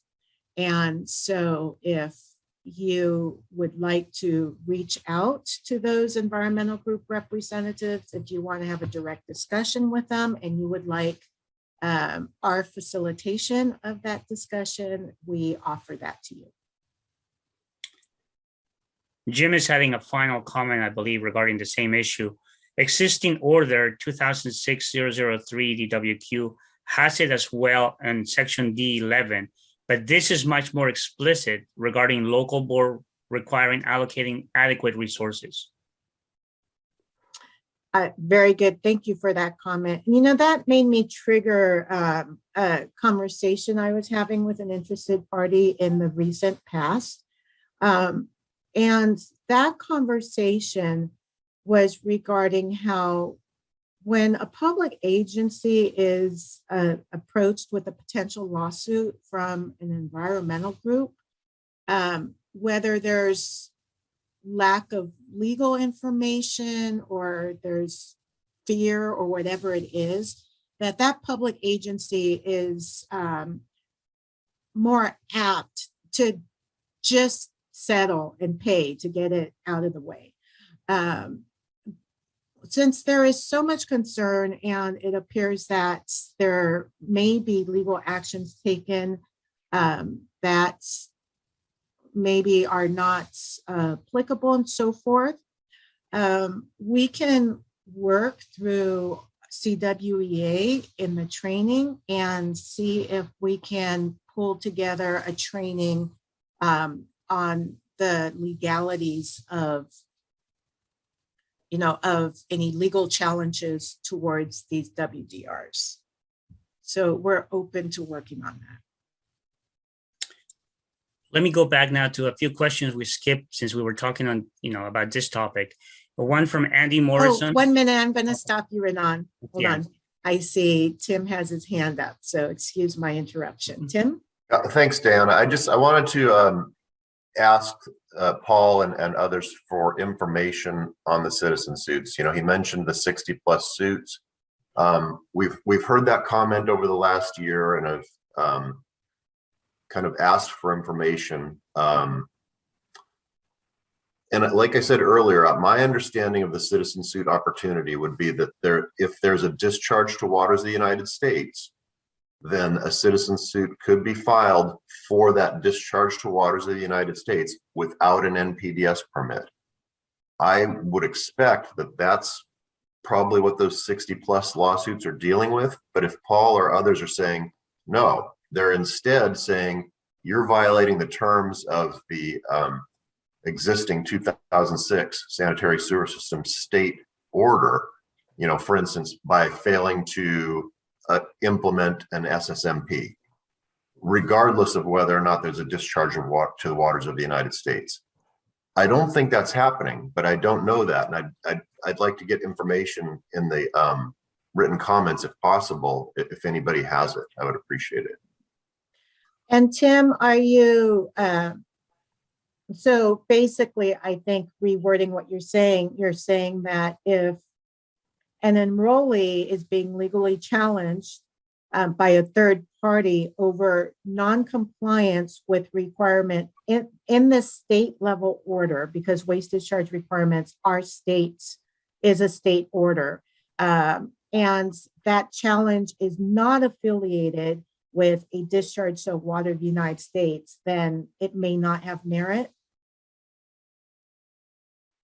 Yeah, that's my understanding. And again, I'm saying maybe and may and potentially. Right. Very good. And now I see Brian Elder is with us. Brian?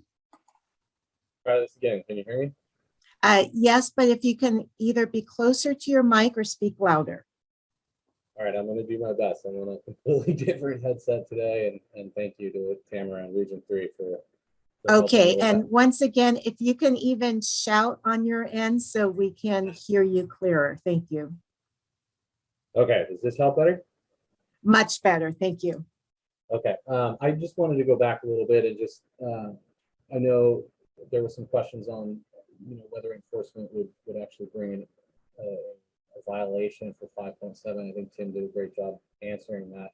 One thing I wanted to mention, and I think it also came up with what the regional boards and state board typically do, is, you know, we look at these conditions that are put on the discharger, and we factor that in under the enforcement policy methodology. So I think that's important to just bring up, that we do focus on whether or not these agencies are complying with these various aspects of the current order, as well as any future order, when we're looking at things like culpability or deviation from requirement, so again, I think as Tim mentioned, we do focus pretty heavily on the spills themselves. We want to prevent those spills, but we can look at culpability as how the agency deviated from what they said they were doing and what they were actually doing.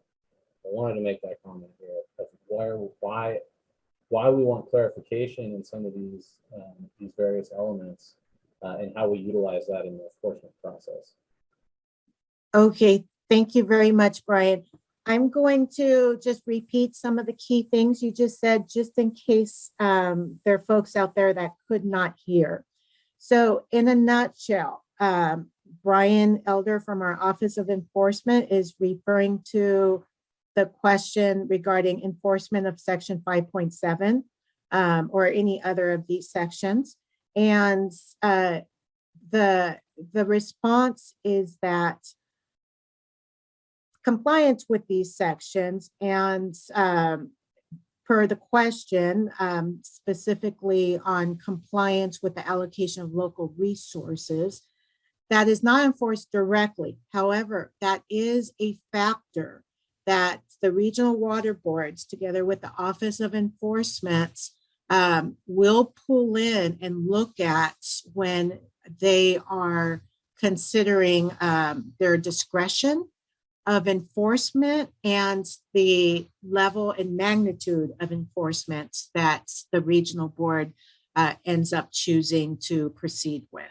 So, so I believe in a nutshell that a regional board is not going to say that you're not allocating enough local funds, but it will be addressed if and when there is a spill, looking at all contributions to the spill, and contributions to that spill does go as far back as the agency not being provided enough resources to manage their system. Brian, was that a good nutshell? Was that a good repeat? Because we just can't quite hear you well. Yes, and I'm sorry about the headset. It's okay. It's okay. That's what we're all here for. Thank you for your input. Okay, Renan. Okay, I see another comment from Paul, basically in response to Tim's response. You are correct, but they also then add other things that are not happening. And this new requirement will give them additional things to add to the NOI or the settlement agreement. The initial NOI is for discharges to waters, etc. Also, many WDR requirements are now being included in NPDES permits across the state. All right, I am okay. I didn't get some of the detail in that question. So Renan, I'm sorry to make you do this. Can you please read it again a little slower? Certainly. You are correct, but they also then add other things that are not happening. And this new requirement will give them additional things to add to the NOI or the settlement agreement. The next sentence, yeah. The initial NOI is for discharges to waters. Also, many WDR requirements are now being included in NPDES permits across the state.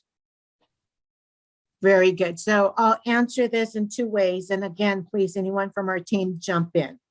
All right. So the first part of your question, Paul, you referred to an NOI, a notice of intent. I'm going to assume that is not an application package to the board. That is a notice of intent from a third party with the intent to sue. And so one of the aspects that Brian had just explained is that potential failure for an enrollee and their governing entity to not allocate the necessary local resources could be tied in with the consideration of culpability. And so, so where you may be correct on us placing this proposed section into this order, our regional boards and our Office of Enforcement will look at all the factors on if the spills that have taken place could have been prevented. So, and part of that could have been prevented goes as far back as the governing entity allocating the local resources necessary. So the system was managed in a way in which that spill would have not taken place, or the magnitude of that spill would not have been as high. So that goes into a lot of the factors on culpability. Brian, did I reflect that correctly in your previous response?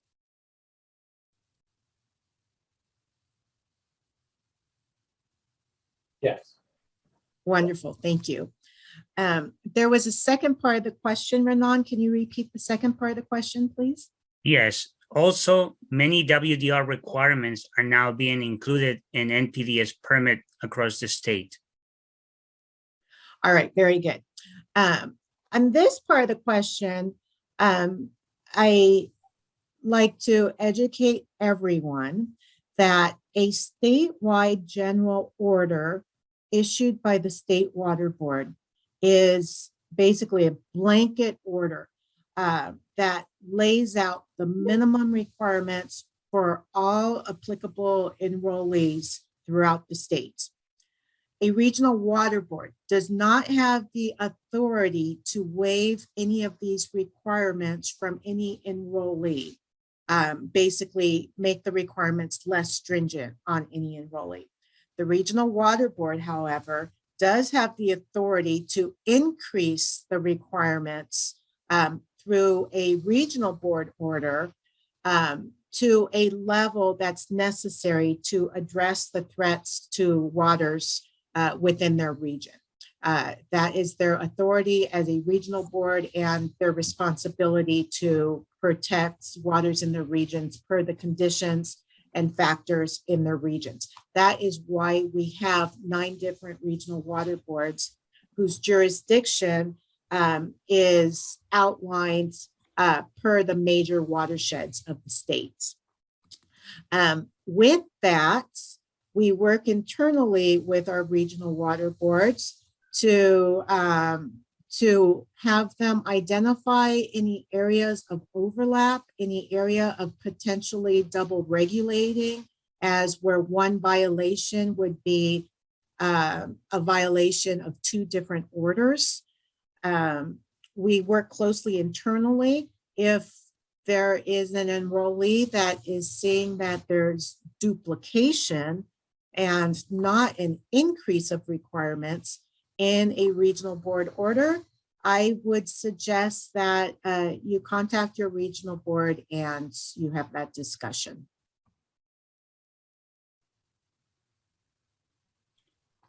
Okay, let me go back to a few questions regarding a different topic. Sure. Let me find them. And as you do, thank you everyone for your questions. They're very good. Question from Andy Morrison. In the definitions, waters of the United States are surface waters or water bodies that are subject to federal jurisdiction in accordance with the Clean Water Act.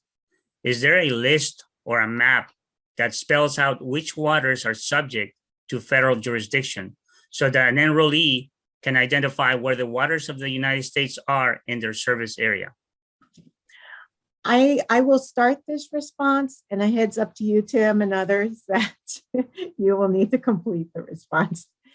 And so when it comes to how does an enrollee know if a surface water is a water of the United States or if it's not a water of the United States? The answer is complicated or complex. To start with, a water of the United States is a water or a conveyance system that originated as a natural water body. A water body or a water of the United States or even a surface water of the state is independent on if water flows within that water body. So if sewage goes into a dry creek, which is a water of the state, which includes a water of the US or not, you are still discharging into a water body. So there does not have to be physical above surface flow. Now, let's get into how do you find out if a water body is a water of the United States or not. The regional water quality control boards each have their own water quality control plans, which are termed basin plans. They each have at least one. We have at least one region that has two. So in the basin plans, the regional water boards specify the water quality standards for their water bodies. So for all the waters of the United States that the regional board has identified, they will have water quality standards that is in accordance with the California Toxic Rule, that is a federal rule and federal regulations. And on top of that, they may have further more stringent water quality standards to protect that water of the state per federal regulations. A basin plan implements these standards by placing them on the large major water bodies and then employing what's called the tributary rule, which means any water body that is tributary to that major water body holds the same water quality standards and criteria. So what this means is kind of several things. So to start with, in your jurisdiction, if your discharge is going into a water body that is flowing into a major, that's flowing into a natural creek, stream, river, lake, ocean, etc., wetland, etc., it's most probable that that is a water of the United States. Some things are questionable. There's areas within our state, such as in the Los Angeles region, where through development, flow from creeks and rivers has been captured and continues to flow through concrete culverts under freeways and so forth. Yes, that concrete culvert is a water of the United States because it is transporting the natural flow from a natural water body. So, so that's kind of a general description. We do advise that enrollees do understand which surface waters within their boundaries are waters of the state, are waters of the United States and which are not. And one preliminary way of doing that is looking at the maps affiliated with the regional board basin plans to identify which are the major water bodies and what are tributary. Before I hand this over to others, we have Tamara Anderson from one of our regional boards. Tamara, do you have anything further to add on the regional board's information on waters of the U.S. and how a regional board can assist? Sure, thanks, Diana. So Hi. I guess just part of this question was asking if there are maps or lists that folks can look at to understand the difference between waters of the U.S. and waters of the state. And the short answer to that is no. And part of it is the definition for waters of the United States has been changing over the years. So you're not going to find a place where you can get necessarily a stagnant map that tells you. There are some USGS maps that show, I think the term blue line streams that show kind of major water bodies that are considered waters of the United States. But ultimately, the Army Corps of Engineers is the one that makes that determination. So it would involve a consultation with the Army Corps to really get that designation. And also the maps that you'll find won't necessarily show wetlands, waters of the states that are considered wetlands. So that typically involves like a consultation with the Corps. Thank you. Tim and others, would you like to add to the current status of waters of the United States? Sure, Diana. It's an area that's really in flux right now. It's evolved over time. The definition in the Clean Water Act is the waters of the United States are navigable waters of the United States. If you can drive a boat up it, you know, it's navigable. Over time, EPA interpreted that navigability requirement a little more loosely, such that, you know, a wetland that's dry most of the time, or an isolated water body that's not a stream or even a creek, but is just a small area of isolated surface water that you couldn't get a boat in there ever. They still interpreted that as a water of the United States, and the courts have placed limitations on that over the years. The last administration, federal administration, constrained that that approach fairly severely, but that navigable water protection rule was invalidated by the courts. And the current administration, federal administration, is in the process of coming out with a revised navigable water protection rule that will expand again the scope of what is a water of the United States.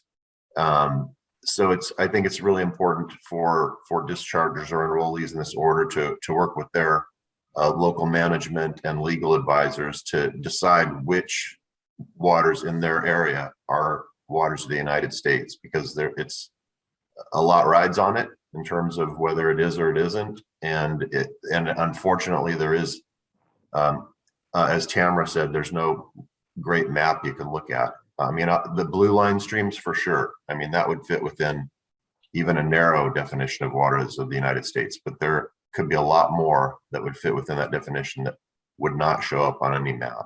It's kind of a case-by-case analysis, unfortunately. Thank you. Anyone else on our team want to add anything further? Okay, there's a little bit more I want to add. Our state has been plumbed for flood control in the recent century, and so for most developed municipalities, it is most probable, and please note my words, I'm not making anything absolute, but it is most probable that a spill that takes place on a road or any roadway or any land that drains in the same manner as stormwater drains, most probably goes into a water of the United States. And that all depends on also if the storm drain agency has replumbed their lines to capture stormwater. But let's kind of put that aside. Just looking or just considering how we have implemented flood control throughout our states, that is one factor to look at on your jurisdiction. I'm stating this because let's say your jurisdiction is out in the desert. You may have very few waters of the United States. There may be distinct washes, which may not be a water of the United States. The desert drains differently. However, any municipality throughout most of our states most probably drains into waters of the United States, as that's just part of how the whole state drains per its natural topography. All right. So, Renan, did we beat that one to death? I believe so. The next question is from Jim McPherson, and he's referencing section 5.1 LRO. Please define appropriate as it applies to the knowledge and experience for the LRO. I think it's specification 5.1. All right, Afruz, do you want to answer this now, or do you want us to hold this question until your future session? I can answer now, Diana. Very good. So thank you for scrolling to that section on the screen. We foresee that the legally responsible official is in a management position and knows well the system maintenance, operation, and design. So he has the authority to approve documents. So Afruz, is that on the first sentence of this section? Are you referring to where it says that has the appropriate knowledge and expertise of the enrolled system? Yes, the question is what's appropriate? Appropriate means the enough knowledge that when a spill happens and the LRO is getting a briefing, they know what caused it and can manage the system. Mm-hmm. And like the approval authority, as the approval authority. Very good, thank you. I'll provide a little background for why we crafted the wording in this section the way you see it proposed. We know that all our current enrollees, all 1,100, already have legally responsible officials designated.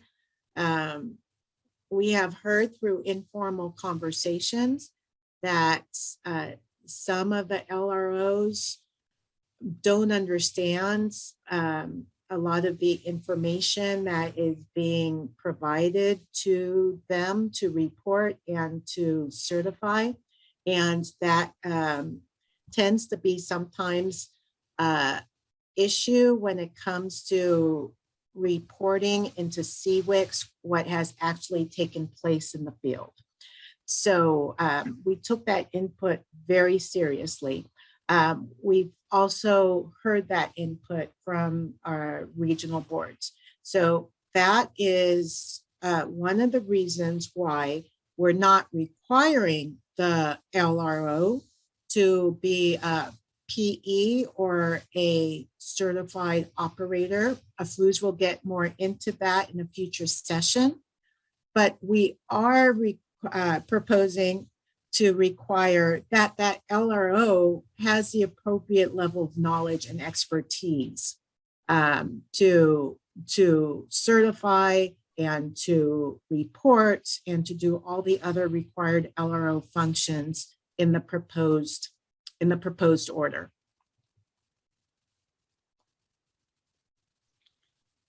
Next question from Cody Phillips.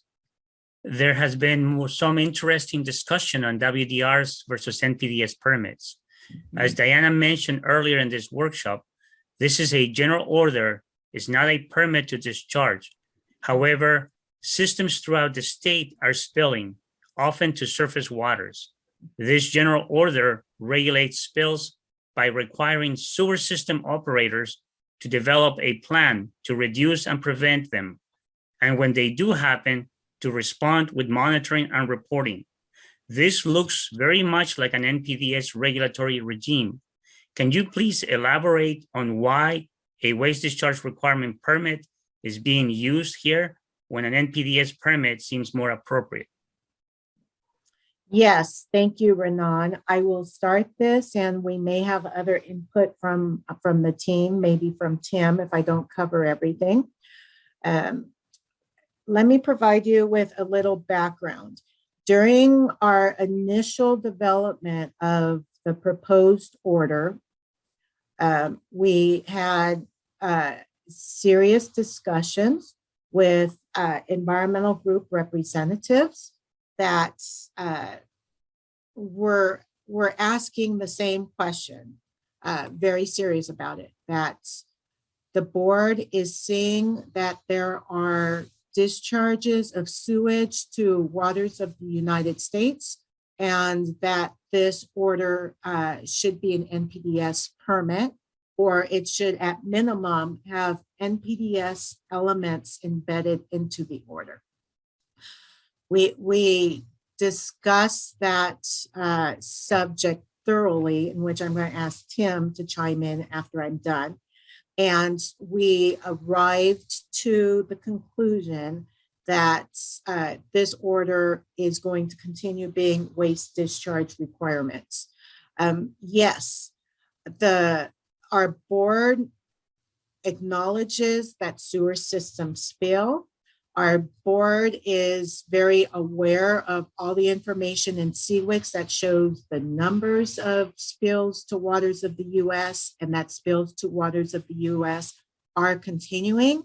At this time, what we're proposing to our board to consider adoption is that for all the enrollees here, all the enrollees that are to enroll in the proposed order, that they continue regulating these enrollees under waste discharge requirements, and that NPDES permits are issued specifically for those parties discharging a sewage that they know there is the official reasonable potential definition per the federal definition, and that NPDES elements need to be incorporated in regulating those systems. All right, Tim, help me out on the legal part with this. And please, anyone from the Office of Enforcement that would like to add. Right, I think, yeah, I agree with you, Diana. I think this largely is a policy decision that our management has made to go with the WDR versus NPDES approach. The only legal issue that would come up, and it is an issue, there are two legal issues, I guess, that would make it more difficult for us to adopt this as an NPDES permit. The first one would be that typically an NPDES permit it's a permit, as you've mentioned earlier. It allows discharge with certain protective conditions included.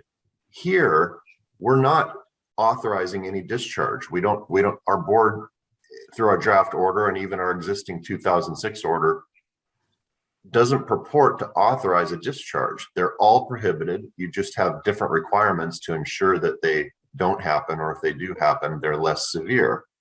Now, that being said, a state or EPA can issue an NPDES permit that authorizes no discharge at all. However, to do that, we would have to show, for each discharger that is going to enroll it as an enrollee, we would have to prove that there have been discharges or that they're currently happening.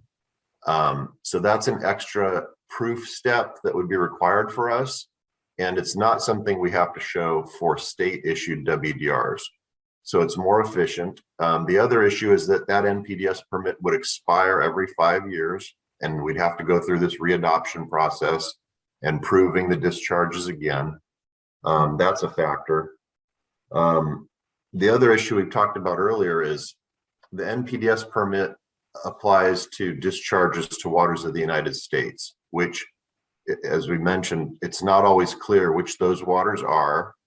Our management is not interested in protecting only waters of the United States, but all surface waters of the state. The definition in our state Port of Cologne Act is that waters of the state includes all surface waters and groundwater in the state. So it could be a tiny little puddle on the surface. It's still a water of the state. And we're choosing to protect that. You know, that's not as high a priority as the American River or the San Francisco Bay, but it's still a concern. So I think for all those reasons, that's been our management's policy decision. I think the only practical difference really between the two would be that if it is an NPDES permit, then the citizen suit option is there, which, as we talked about earlier, is not the case for state-only WDRs. Thank you, Tim. And with my manager hat on, from our Division of Water Quality, we've identified that it is a high priority to update the 16-year-old WDRs for all sanitary sewer systems throughout the state. And as Tim said, to protect all of our waters of the state, not just waters of the United States. If we do see in CWICs that there are systems that have had and on a regular basis spill into waters of the US to where maybe a NPDES component may be applicable. That would take an extra effort, an additional project, an additional order being developed to focus in specifically on those systems that have shown that they have a reasonable potential to discharge into a water of the US. And at this time, we haven't chosen to take on such an additional order project. Does anyone else from our team want to add on this one? Very good. Back to you, Renan. Okay. I do see a final comment from Paul, and maybe that's just for reference. And he's stating, with regards to citizen suits, NGOs include claims to enforce the 2006 WDR provisions using the NPDES permit's proper operation and maintenance terms. They don't need a spill to trigger this claim. Thank you, Paul, for that comment. That is NPDES permit specific. And so it depends on that NPDES permit. Is that NPDES permit solely regulating the discharge from the wastewater treatment plant? Or does that NPDES also cover the connecting collection system in a manner that its requirements above and beyond our waste discharge requirements? And so that comment is very valid. I'm understanding from all the questions regarding this order and the legalities, the legal challenges against enrollees, that this is a very large concern. All your concerns on NPDES permits out there, you do need to look at the specifics of what that NPDES permit is regulating. He's indicating, for example, Central Marin includes 4 collection systems in the NPDES permit. Mm-hmm. Yes, and Central Marin, right? As Marin is a enrollee that is right along the bay and the ocean. And so that is how the San Francisco Bay Regional Board chooses to regulate that's wastewater treatment plant and the collection system.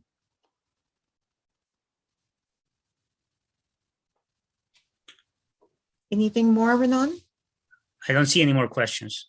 All right, so Steve, we're handing it back to you. Great. Thank you, everyone, for all your questions. That was really great. For us, we are still a little bit early on time. We're on our schedule. We were going to break for lunch. So I am going to ask Afruz to actually go ahead and present the next session. She will only be presenting, and then we'll break for lunch. We'll take a little bit longer of a lunch, possibly an hour, and then we'll come back to answer any questions you may have. And also you can think about any questions you might want to ask during your lunch. So I am now going to hand it back to Afruz. Excuse. Thank you, Steve. That sounds good. In this session 5, I will provide an overview of the sewer system management plan requirements. Afruz, I'm so sorry. I'm going to interrupt you. Can you get a little closer to the mic? Yes. Wonderful. Is this better, Diana? Yes, thank you so much. In this session, I will provide an overview of the sewer system management plan requirements in attachment D. Next slide, please. This table shows a comparison of the required sewer system management plan elements in the proposed order to the existing order. We listened to your informal comments and organized the elements to match the 2006 order. As you can see, we kept the 11 elements, but the title of some of the elements has changed for clarification and to better describe the updated requirements to address climate change and system resilience. Next slide, please. Section 5.2 of the proposed order requires an enrollee to develop, implement, and update a sewer system management plan to address local funding and management of its sanitary sewer system. I want to emphasize that the proposed order requires that sewer system management plans be system specific and match the specific complexity of each system. The proposed order requires the sewer system management plan to provide procedures for system management and prevention of spills. We are not requiring several plans, just one sewer system management plan. The required plan elements in the proposed order are organized per the 2006 order elements, so you don't have to rewrite your existing sewer system management plans. If any of the 11 elements is not applicable to a system, the sewer system management plan must provide a justification on why. The upcoming slides will provide more detail on the required plan elements. Next slide, please. To reduce cost of compliance and allow additional planning time, in this draft order, we propose to extend the audit period from once every 2 years to once every 3 years. The top arrow on this slide shows the timeline in the existing order for the audit schedule. As you can see, the existing order requires an audit on year 2, an audit on year 4, sewer system management plan update on year 5, with 1 year after that to prepare year 6 audit. We heard from so many of the agencies that wanted this schedule to be changed, and they indicated that it's not much time after the sewer system management plan update for another audit. We listened to you and we changed. In this draft, we are proposing audits to be done every 3 years. As you can see from the bottom timeline, we are proposing an audit on year 3, an audit on year 6, and sewer system management plan update on year 6. The sewer system management plan update must include the years 3 and year 6 findings. Next slide, please. This timeline shows the audit schedule for new enrollees that have not conducted an audit under the 2006 order. The audit period for new enrollees starts from the date of the notice of applicability, which is the approval of their application package. The audit period ends on the December 31st date, and the audit report must be submitted into CVIX by July 1st of the following calendar year, which is 6 months after the end of the audit period. The subsequent 3-year audit period starts from the end of the previous 3-year audit period. To clarify more in the following slide, I will provide an example with dates. Next slide, please. I'm going to spend some time on this slide to provide an example of a timeline with dates, so it may clarify some of the confusion that we heard from yesterday's workshop. The first circle shows the notice of applicability date of August 2nd, 2022, which is the start of an audit period. The second circle shows the first December 31st date, which is in 2022. The third circle is the second December 31st date in 2023. And the fourth circle shows the third December 31st date on December 31st, 2024. That is the end of the 3-year audit period. Audit reports are due 6 months after the end of the audit period on July 1st, 2025.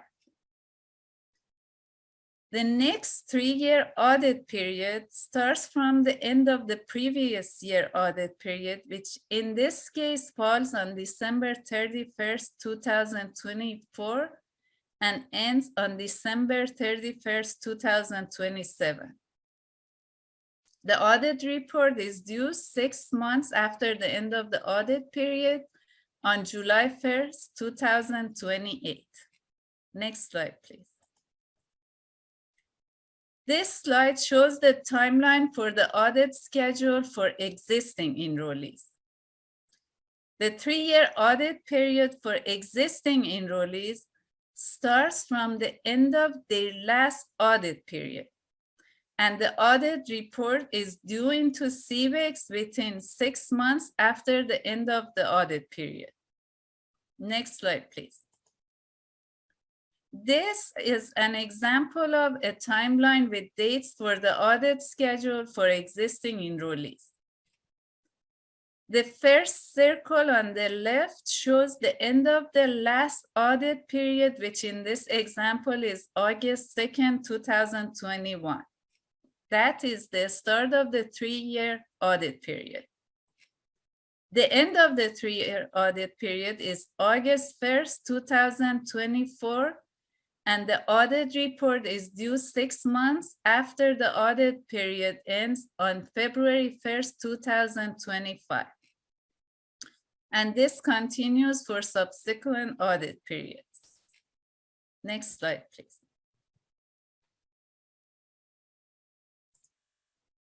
This slide shows the process for sewer system management plan certification.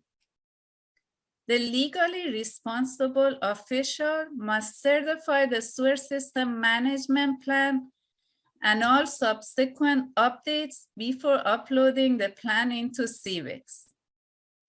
If the legally responsible official is not a professional engineer or a grade 2 certified operator, then in addition to the legally responsible official, an individual with a professional engineer degree license or grade 2 collection system or wastewater treatment plant operator certification must also certify the plan.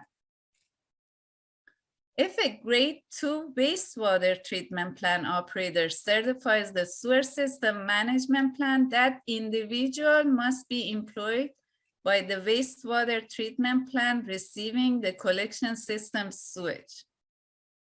During our outreach workshops, we heard a lot from especially operators that indicated that well-performing systems typically employ more certified operators. Next slide, please. The proposed order defines resilience as the ability to plan, prepare for, mitigate, and adapt to changing conditions from hazards to enable rapid recovery of physical, social, economic, and ecological infrastructure.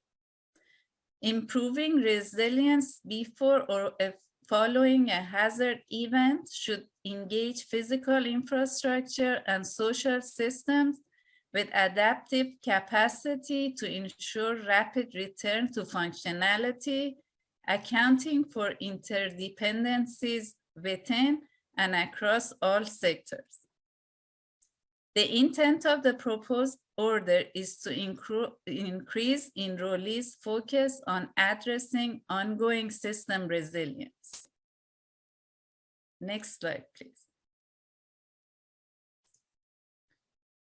To address system-specific resilience planning requirements, the proposed order requires that the sewer system management plan include procedures to address proactive planning and updated operation and maintenance activities, condition assessment and identification of high-risk areas, and repair and rehabilitation with more focus on prioritizing repair of high-risk system areas. Next slide, please. The sewer system management plan requirements for operation and maintenance program in element 4 of the 2006 order remains mostly unchanged. The proposed order has separated the requirements blended together in one paragraph in the 2006 order into subsections to make it more organized. Also, there are 2 additional requirements under section 4.3, rehabilitation and replacement, that involves coordination. One is coordination between operation and maintenance staff and engineering staff or consultants. This should happen during all phases of the project.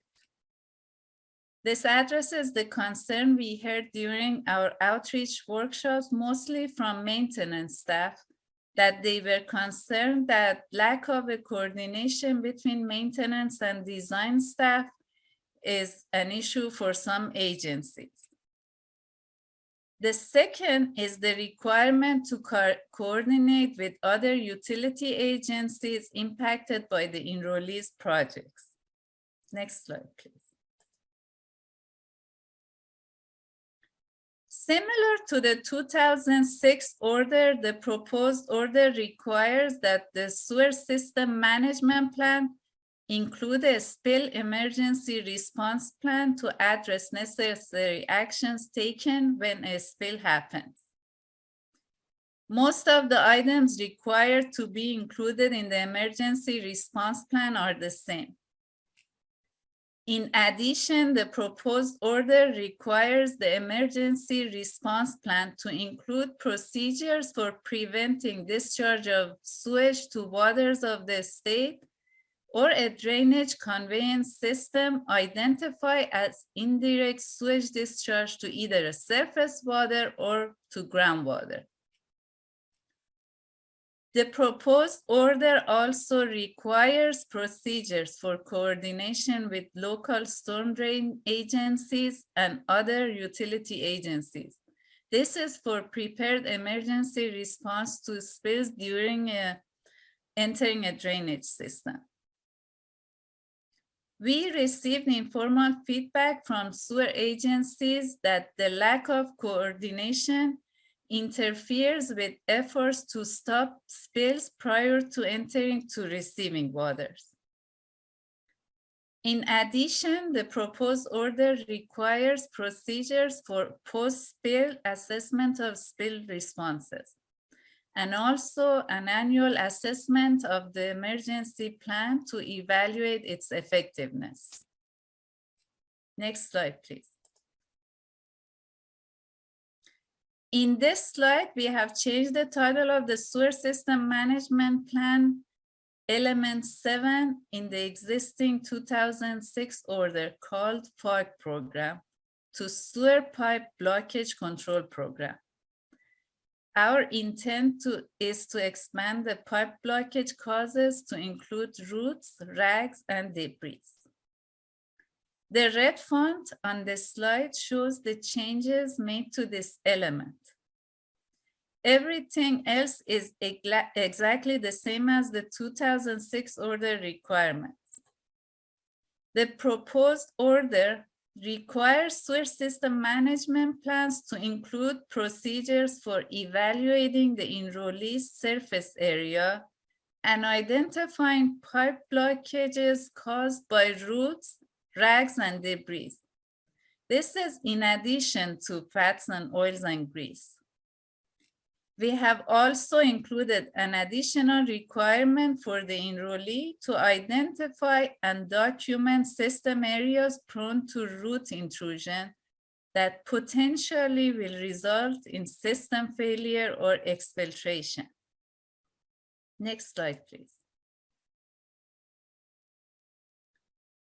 Section 8 of the attachment D contains the same information as the element 8 of the existing order.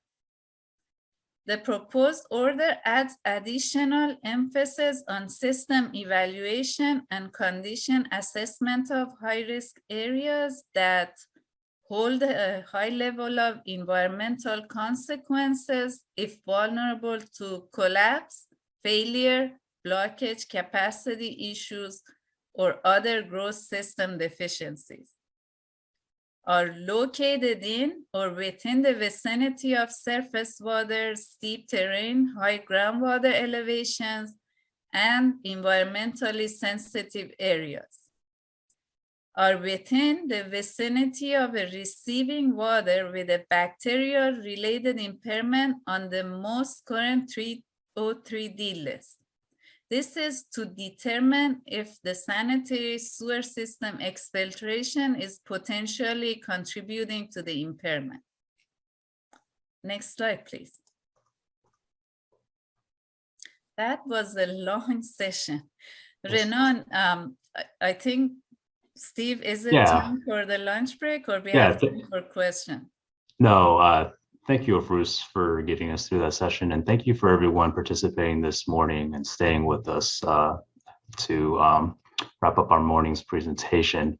We're now going to break for lunch and provide everyone a well-deserved 1 hour lunch, and we'll return at 12:35 to respond to any questions that you place in the Zoom chat regarding the sewer system management plan requirements. Thank you again, everyone, and enjoy your lunch. Thank you, Steve.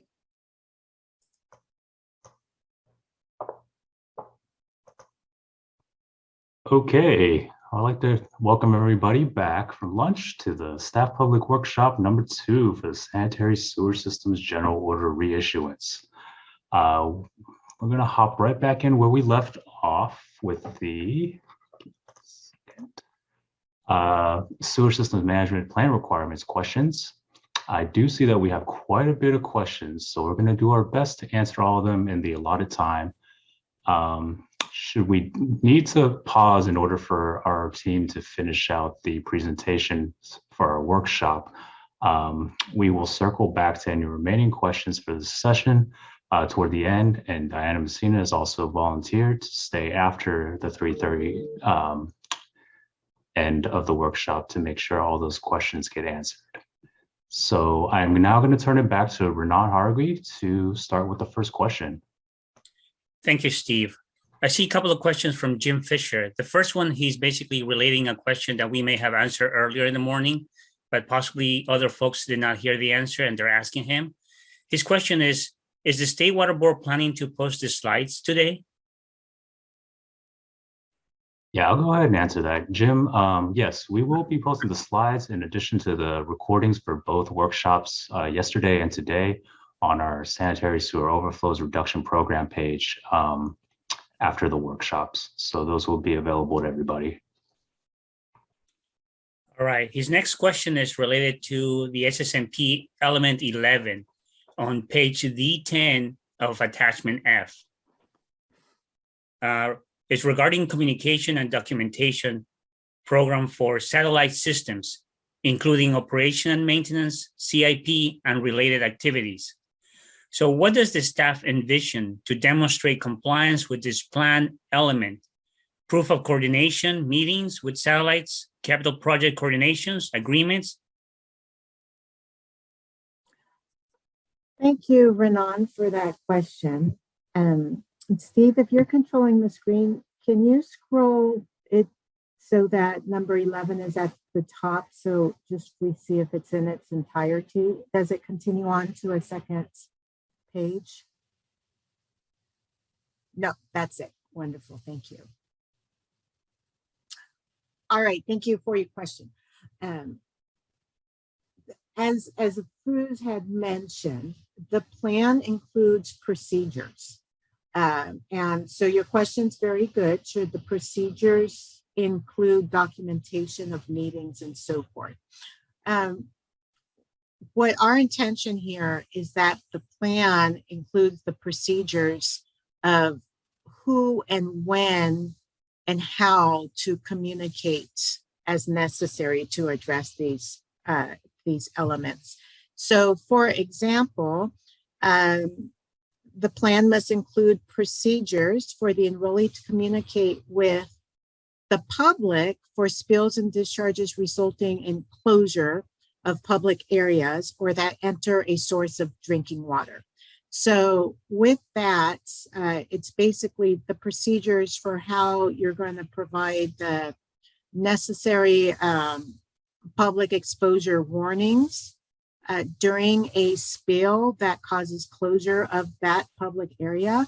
If it enters a source of drinking water, what are the procedures to communicate with the necessary agency in which the communication must take place on if there needs to be any shutdown or any further steps to protect that drinking water source. For the second hollow bullet, the public for the development, implementation, and update of its plan, including opportunities for public input to plan implementation and updates. So we reiterate that any element in this attachment D that is not applicable, there just needs to be a statement that's not applicable. So for example, this may not be applicable to a private owner.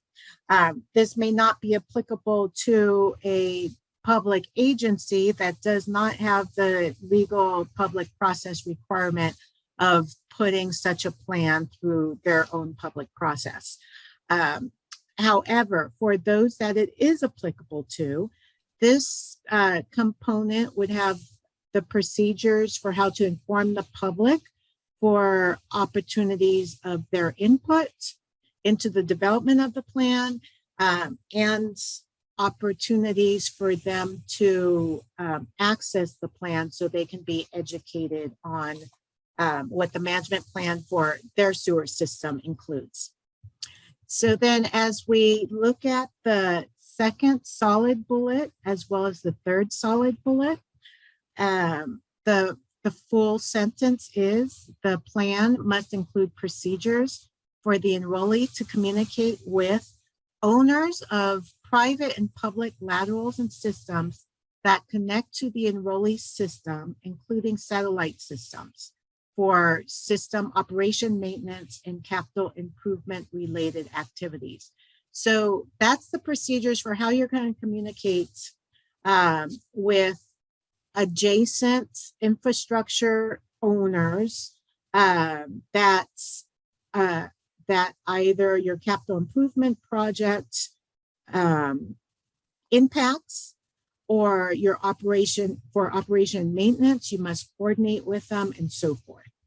That's what that pertains to. And again, as applicable to your system and as applicable to your operation, maintenance, and capital improvement projects.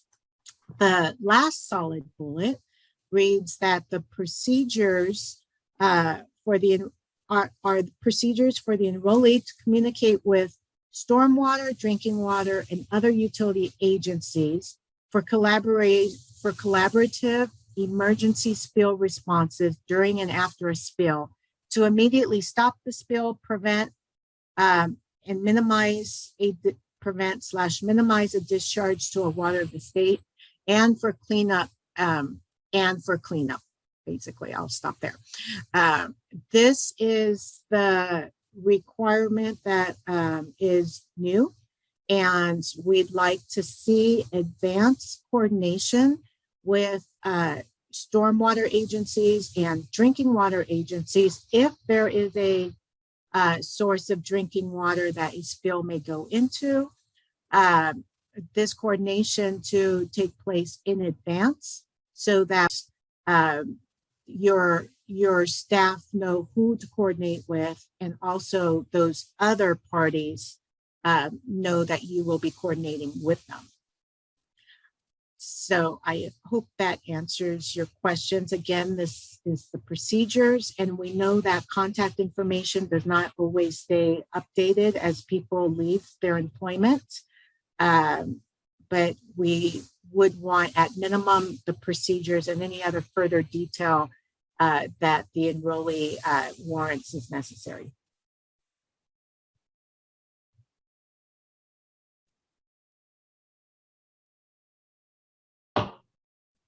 Next question from Debbie. Actually, Oh, sorry, Renan, I would like to interrupt really quick. I just want to further clarify on what I said earlier about postings of the recordings and the presentation slides. I think I read Jim's question, and he was asking if they would be posted today. They will not be posted today. Probably sometime next week is when they will be up on our website. thank you, Steve. Thank you. Next question from Debbie Webster regarding certification of the SSMP. Let me find the question itself. Can you break down again your approval procedures for the SSMP? It looks as if for existing enrollees, both the LRO and the governing body is required to approve the updated SSMP.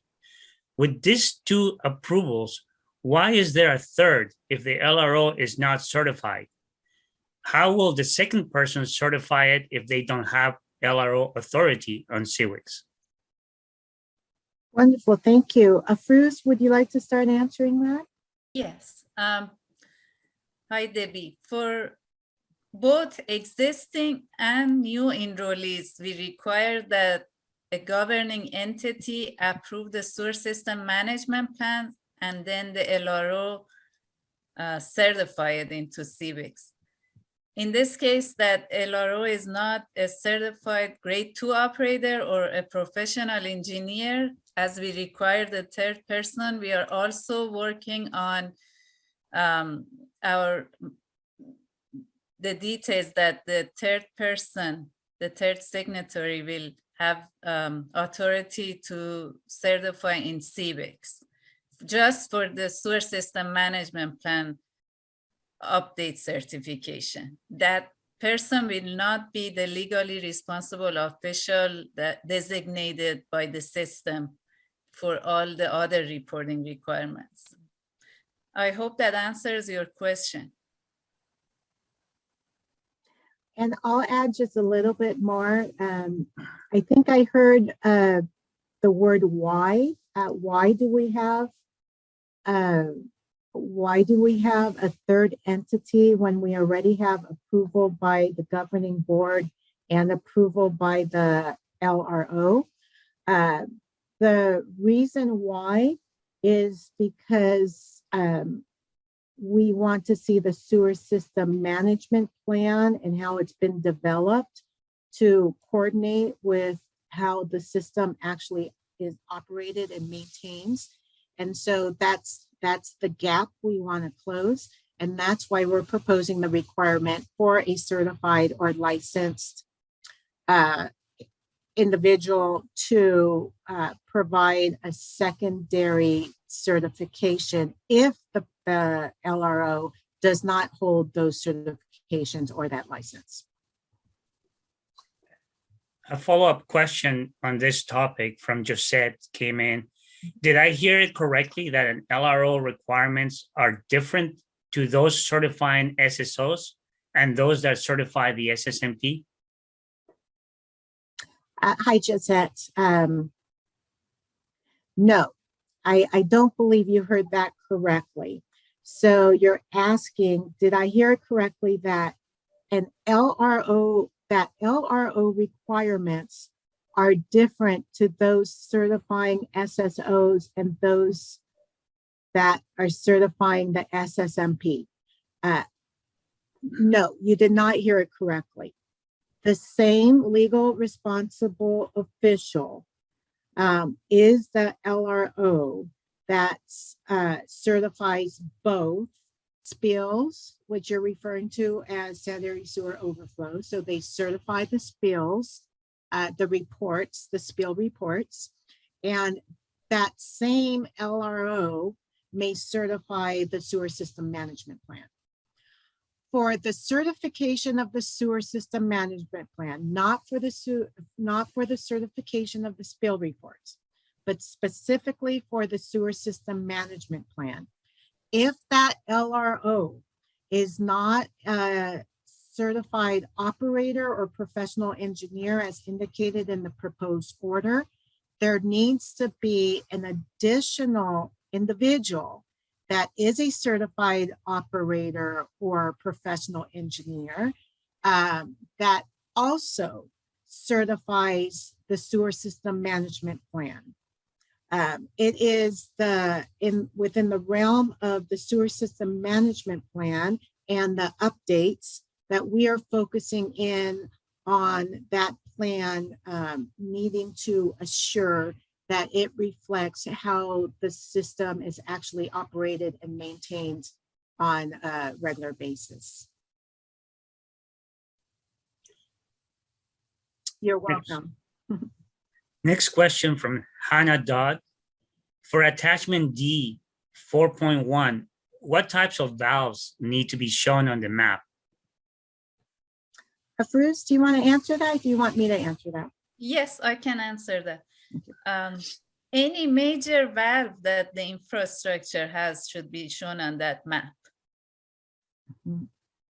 And keep in mind that at the beginning of attachment D, it states that the sewer system management plan is to reflect the complexity and the size of the enrolled system.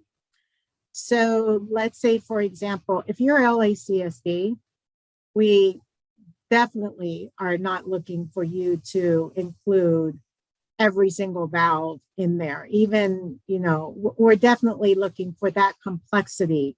It's only like the large valves in which are used to reroute sewage. If it's a smaller system, we're still not looking for every little valve. We're just looking for like the major valves in which critical operation of the system where the critical operation of the system takes place when there is a spill occurring, such as what stops the flow and so forth. Okay. Question from Pratik Harnett regarding slide 52, bullet number 2. How do you define vicinity of surface waters? Does the board have a distance, feet from surface water in mind? Afruz, do you want to start? Steve, will you please bring that slide up? What was the number, Renan? Slide 52. Bullet number Slide 52. Very good. Bullet number 2. Oh, this slide focuses on prioritizing condition assessment of high-risk areas. And that's where we define high-risk areas, like areas that are, if a spill happens somewhere that's close to a surface water or high groundwater elevation, that's more high risk than, as Diana said before, a spill happening in a desert area with not that much access to a surface water or groundwater. And on top of that, oh, go ahead. There is no specific distance, but if it's close to a surface water with the potential of spill getting into a surface water, that's the vicinity. Sorry for interrupting you, Fruz. I was just going to add on top of what you're saying an example. we do not have a set distance for vicinity purposely because of the different conditions out there.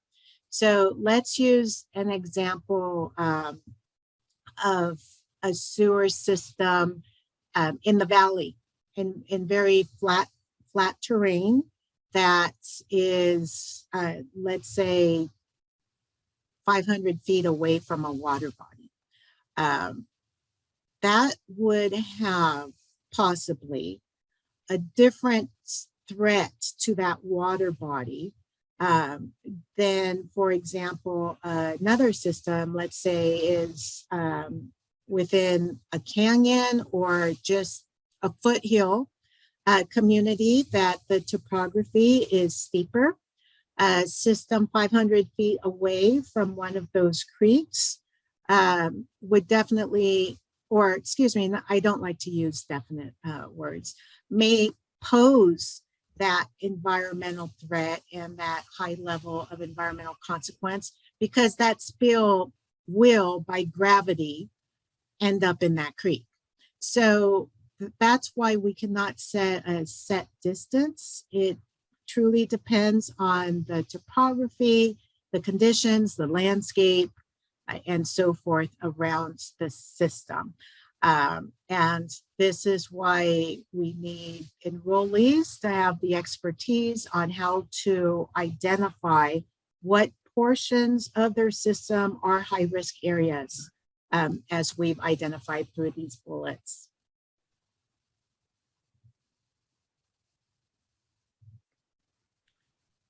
Next question from Cody Phillips.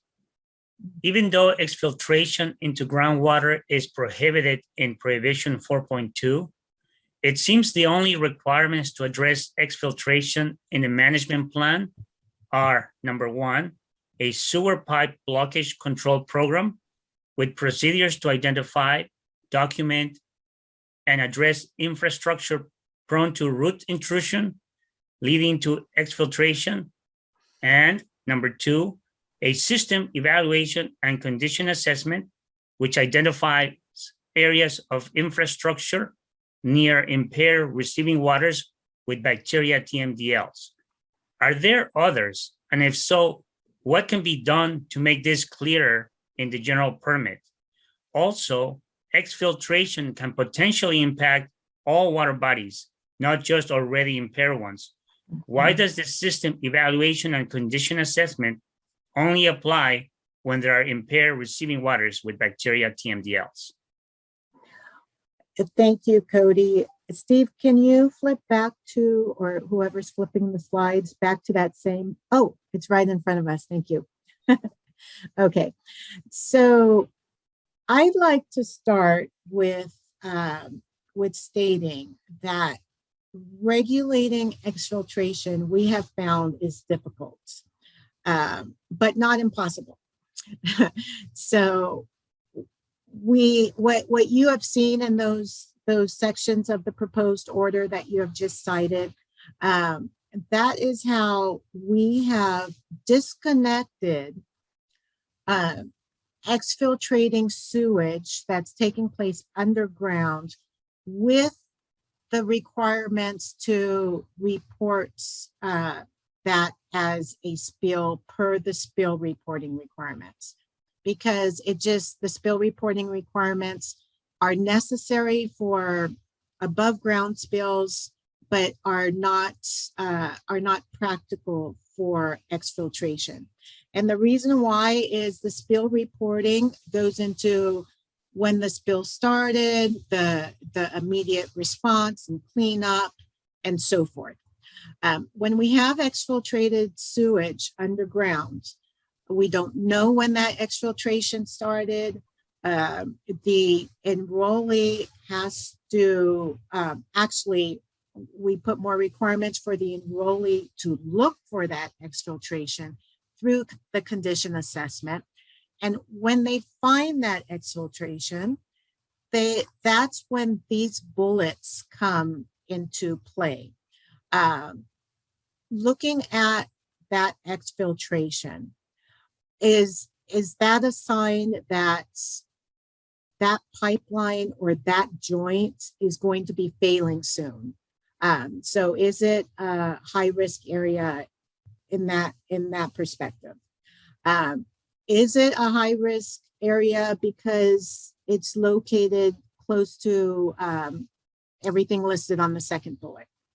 Surface waters, terrain, and so forth.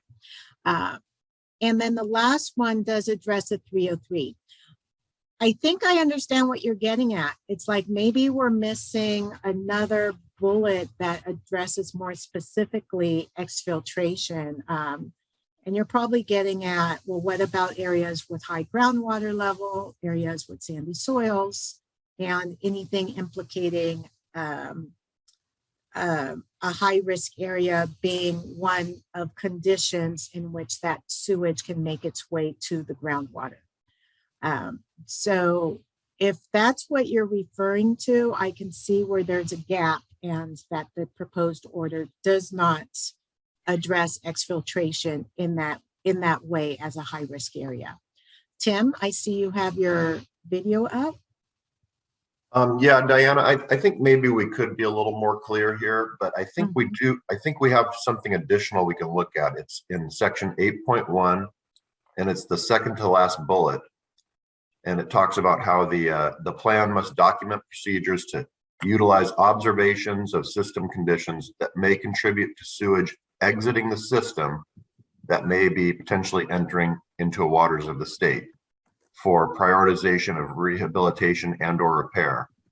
So I think sewage exiting the system, to my mind, would include exfiltration in addition to backups and other types of surface related overflows.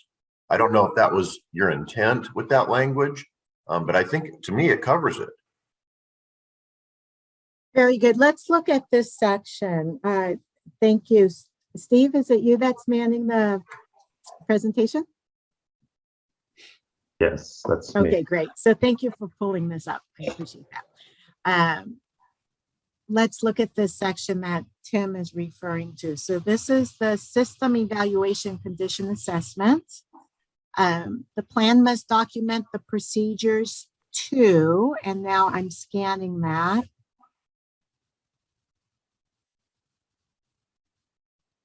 Okay, let's continue going down. Assess the conditions of identified high priority, high risk system areas using visual observation, video, comparable system. Okay, I believe it's this last bullet. If you can scroll down just a little bit to get the last bullet in the center. Yeah, that's the one. All right, so I'm going to read this. I'm sorry, I can't see the sentence, the leading sentence into the bullets. Sorry, Steve, can you scroll up a little bit? I just like to read the sentence in its entirety. The plan must document the procedures to utilize observation/evidence of system conditions that may contribute to sewage exiting the system that may be potentially entering a water of the state for prioritization of rehabilitation and or repair of compromised system components accordingly. So Cody, we value your public comments, your formal public comments on if you believe this is not detailed enough. This is written somewhat very high level, as Tim was pointing out, that sewage exiting the system does not solely mean an overflow.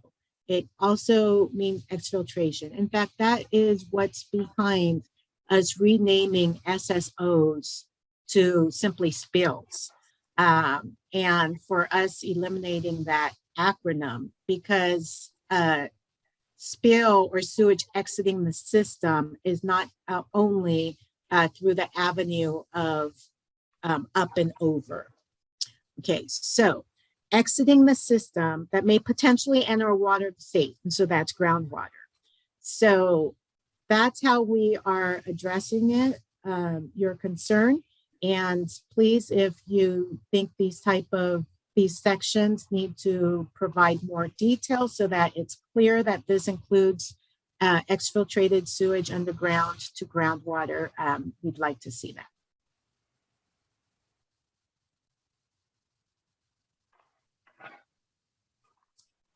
I see comments regarding the same discussion, so I'll go ahead and read. Josette Descalzo says, in this section, why didn't the draft include the PACP rating system, which is generally used for pipe assessment? If someone can either verbalize what PACP stands for, or if Josette, you can add it into the chat, that would be helpful. I will start though. This order focuses on granting the enrollee the discretion of how their system needs to be operated, maintained, managed, assessed, etc. We purposely do not specify any certain type of program, any certain type of management practice that is out there commonly used by maybe the majority of the systems, but not by other systems. And I'm sorry, I'm still looking for what that means. It seems that it means pipe assessment certification program. Okay, very good. And it's rated from 1 to 5. I see that now. If that is a program that works for you as an enrollee, yes, use it. If that is a program that CASA and other associations for any reason want to promote as proven, that's fine. We just do not want to get into that type of prescriptive requirement onto an enrollee. That's the choice of the enrollee of what practices to use. I also see a question from Debbie, a follow-up question regarding the discussion in slide 52. In this case, are you intentionally differentiating between waters of the US state and surface water?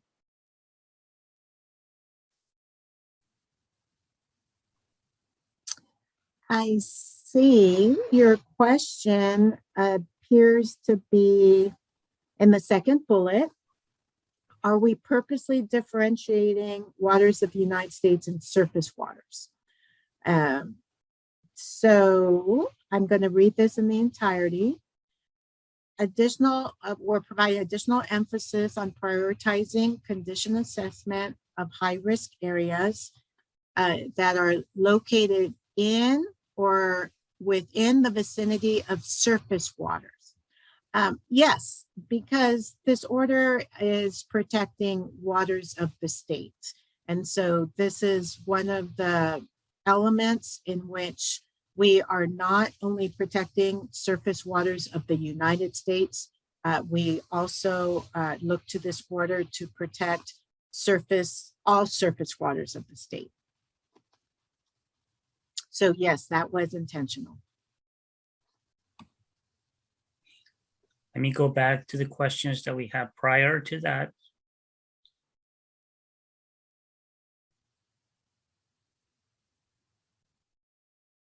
Okay, a question from Billy.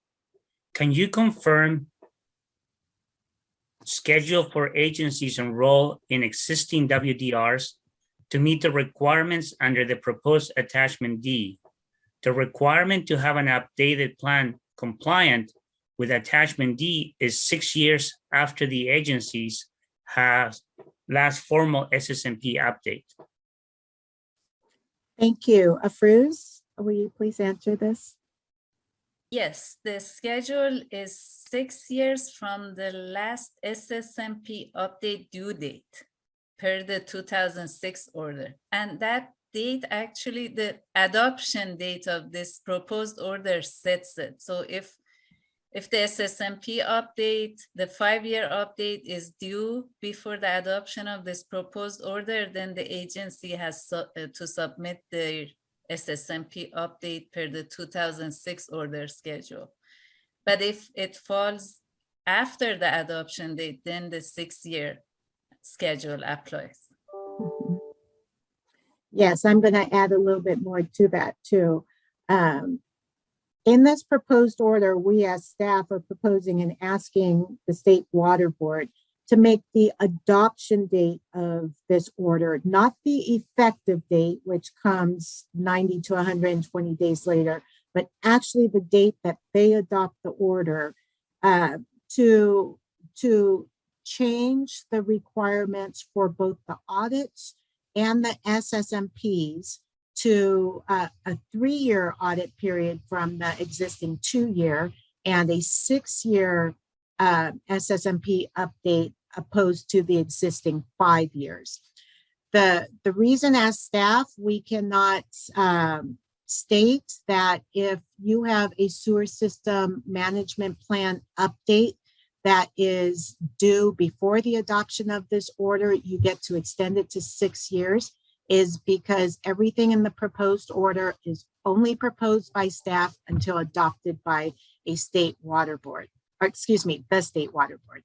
So as the example of Fruz gave, if you're an enrollee that your next audit per the 2006 order, or your next SSMP update per the 2006 order is before the State Water Board adopts this new order, then you must conduct it and submit the required submittal per the 2006 order.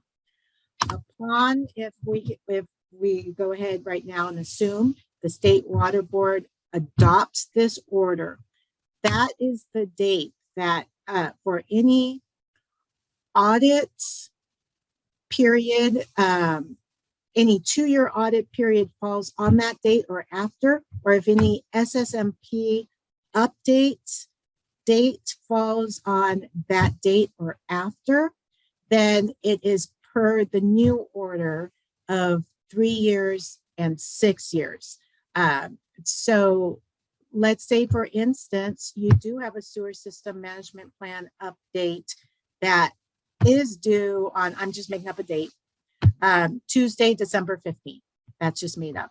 But let's say it's due on Tuesday, December 15th. And this board, our board adopts this order on or before that date, then you get an automatic additional year to submit your sewer system management plan update as now that extended time period has been adopted. And the same thing goes for your audit period. And just to add a little bit more, unfortunately, if your sewer system management plan update is due even the day before the board considers adoption, the existing order when it comes to these time periods is still in place and it must be submitted per the existing order. Okay, I see a couple of questions from Debbie Webster. Is it necessary for all subsequent updates to the SSMP to have the second signature for non-certified LROs? If so, what is the reasoning for the smaller systems? Are changes, for example, those on the change log, consider updates? Afruz, would you like to answer this one? The proposed order requires the change log to be maintained and any changes to the sewer system be like keep track of any changes, but they are not considered update. They should be included in that 6-year sewer system management plan update. Correct. So then to expand a little bit on that, and maybe the second part of the question on Renan, did the second part of the question say, why is this additional certification needed for small systems? It doesn't say, I'll read it again just to see if it's clear. Thank you. It says, is it necessary for all subsequent updates to the SSMP to have the second signature for non-certified LROs? If so, what's the reasoning for the smaller systems? Oh, what's the reasoning for the smaller systems? The same reasoning for the larger systems. So as Afruz noted, you know, whatever ends up in the ongoing change log, the SSMP updates can pull in that change log either as an attachment or into the plan. But for the same reason, Debbie, is because for small systems, medium and large size systems alike, we want to fill in that gap of the governing body approving and an LRO that is not intimately familiar with the operation maintenance of the system and is not certified or licensed to have that certified or licensed individual couple up with them for that same certification. We do not see a difference in the need for that depending on the size of the system.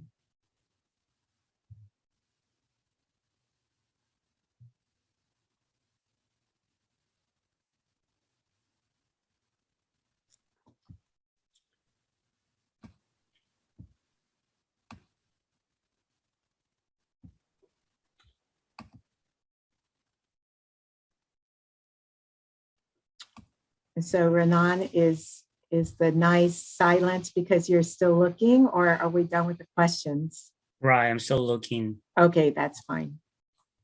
As Renan looks, I would like to remind everyone, if you do not agree with any of the components of the proposed order, please put it in public comments. And please also, in addition to just stating you don't agree or this is a concern, we ask that you do also include any proposed language that addresses your concern, because that helps out with the communication for us to consider your comment. All right. Here's another question from Debbie Webster. In provision 5.9, why are you requiring an LRO to certify for items beyond what is being submitted and of things that person may not have any direct knowledge? For example, the language that states, additionally, I certify that 1, reporting and notification of all sanitary sewer spills and or discharges, and 2, submitted reports and plans comply with the statewide sanitary sewer systems or general order. Can you show us, and will you be providing training on what the system performance analysis graph looks like and how it is generated? Thank you for this question. We hope to, and we hope to continue working closely with CWEA on providing updated training events for the new general order as after it becomes adopted. So yes, we anticipate providing training. We as a water board staff do not anticipate holding these type of workshops through our MOA, Memorandum of Agreement. We highly anticipate working with CWEA for all trainings necessary on new elements of the order. And with that too, sorry, there was a pause. We have been having discussions with CWEA to have a specific training titled something like LRO 101 to specifically focus on the requirements placed on a legal responsible official in a new order. Also, Okay. Debbie's question had something about, I think Debbie is reporting certification on section 5.9 of the attachment D. Renan, would you please repeat that question, the first part? Sure. Why are you requiring an LRO to certify for items beyond what is being submitted and of things that person may not have any direct knowledge?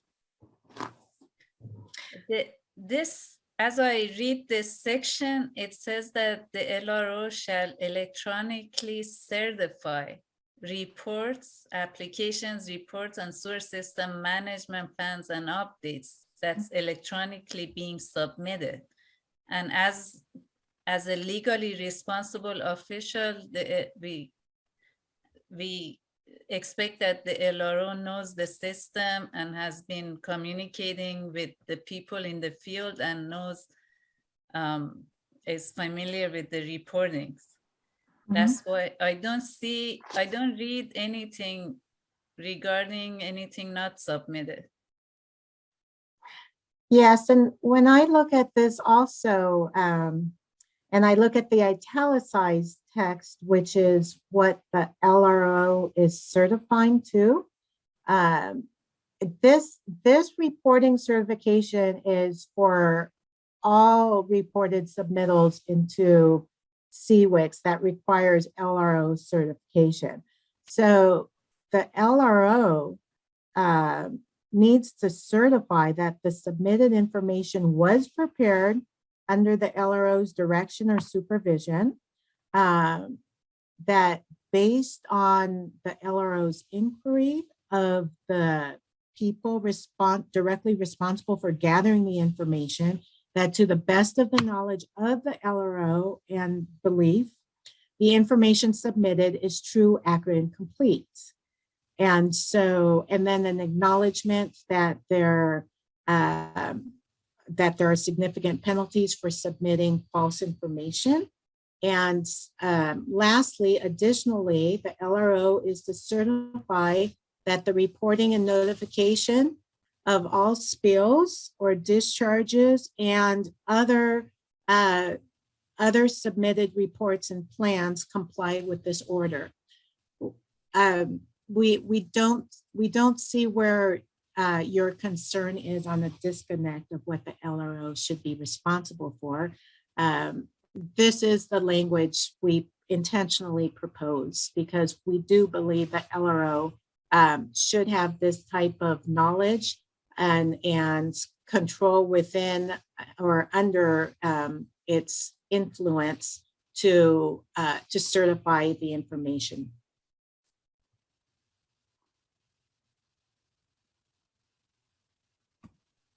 Please, if there's something we're not understanding in your concern, please put it back into the text and we'll revisit this.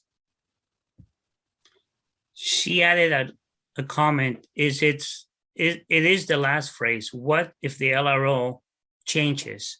What if the LRO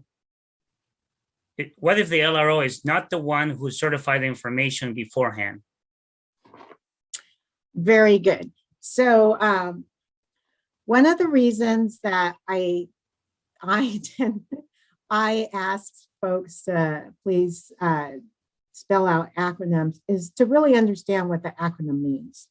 So an LRO is a very important title. It is the individual that is legally representing the enrollee and responsible for all information submitted to the State Water Board.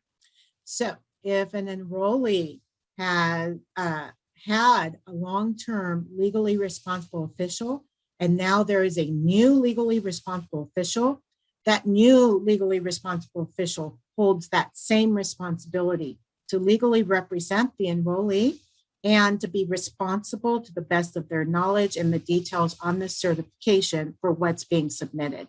So it's the responsibility of the enrollee to make sure that their LRO fully understands the requirements of this order and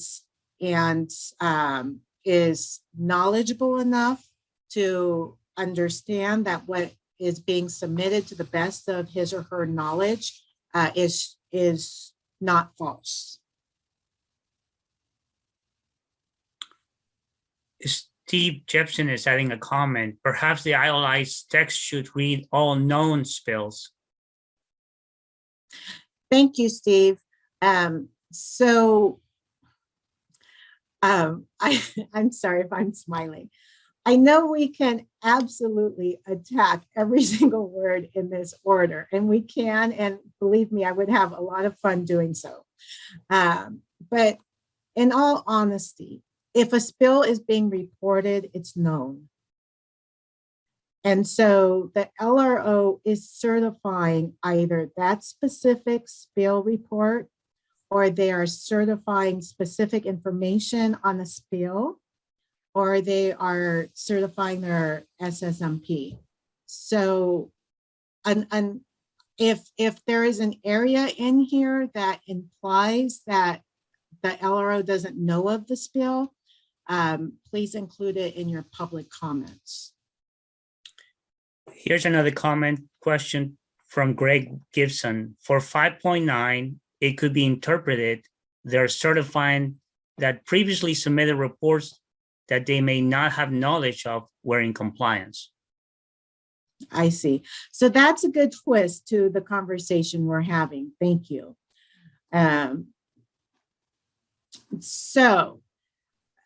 This individual is certifying that information prepared under this individual's direction and this individual's supervision, based on the inquiry of persons directly responsible for gathering the information. So that's this individual's inquiry regarding that, and to the best of the knowledge of this individual.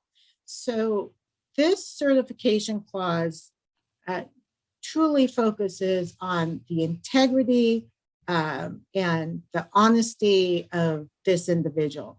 So if there were reports prepared under a previous LRO, maybe even under a previous problematic staff person, that just to the best of the existing LRO's knowledge, it is certifiable per this language, then that's what we're asking to be certified. We understand that situation. In the last couple years, we did have someone come forth stating there's a new LRO, there's a new utility manager to a system. That new manager is finding all these deficiencies on what was not reported to the State Water Board. What do we do? And guidance was given, talk to your regional board, speak your concerns and your discoveries to your regional board. That was done. The regional board worked with the new manager to catch up the records to the best of the knowledge of the new manager. So whenever there is a situation like that, we understand, and yet the certification clause is capturing the ability of this specific individual.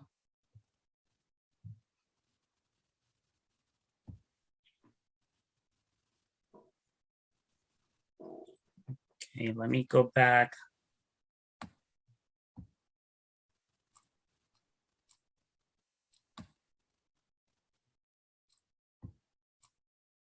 There's a question from Greg. I think it's a follow-up comment. Can the change log be cleared and reset with each significant SSMP update certification? I believe so. Afuz, will you address this question? Yes, that's basically the change log is used to like log of changes. It will help the enrollee remember what changes has been done to include it in the SSMP update. So basically it resets after each update. Mm-hmm. Question from Jim. Does staff envision LROs to continue to be allowed to be contractors, private or other enrollees like now? Thank you, Jim. We don't see any, we didn't include anything in the proposed order that would change that from the existing order. If we do not intend to change that, if you see anything in the existing order, the way it's worded, that would interfere with continuing allowing a contractor to the enrollee serve as the LRO, add that in your public comments.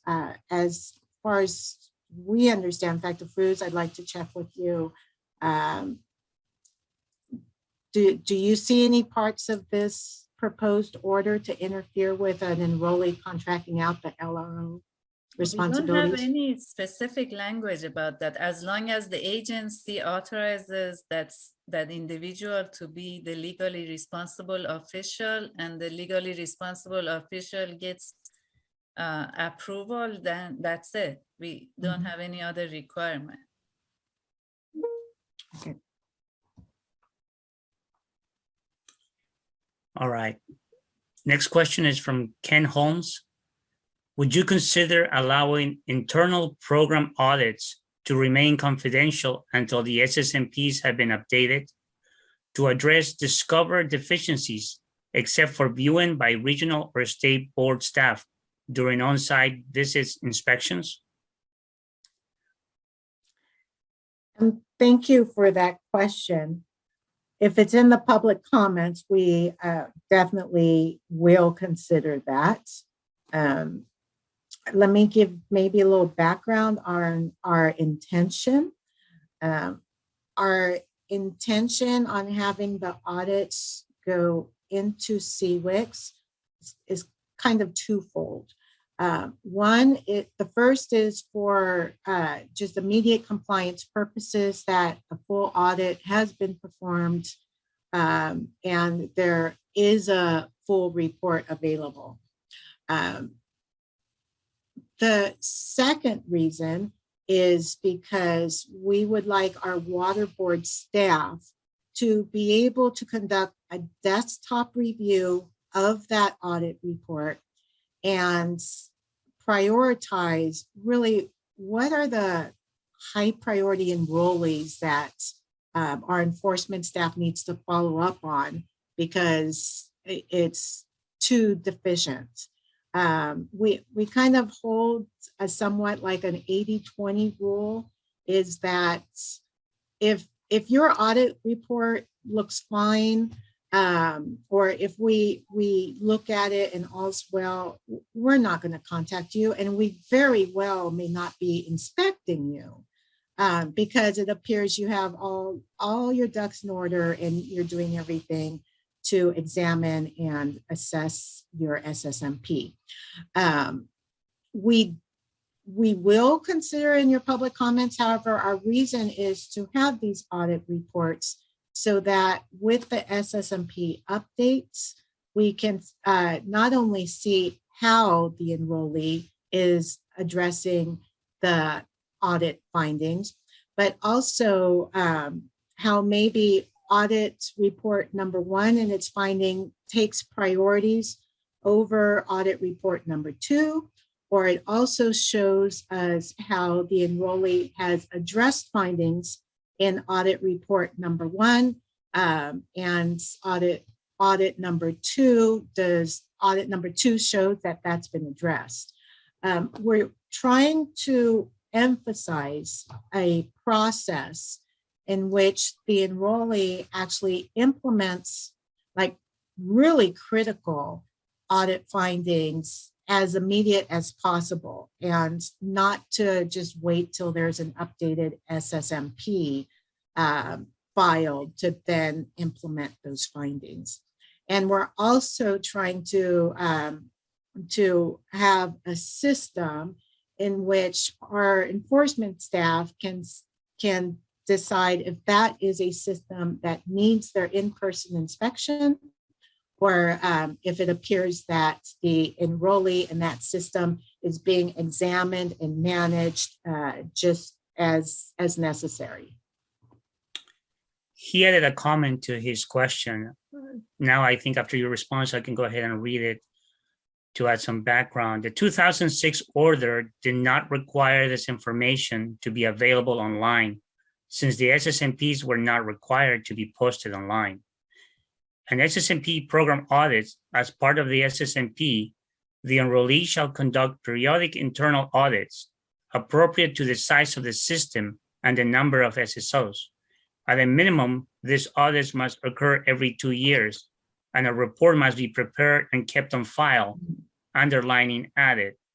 If internal audit results are published on the internet before an SSMP is updated, this would potentially provide documented deficiencies which could be used to initiate private lawsuits before the agency could address the deficiencies, where citizen NGOs lawsuits have been a costly issue since the beginning of the program.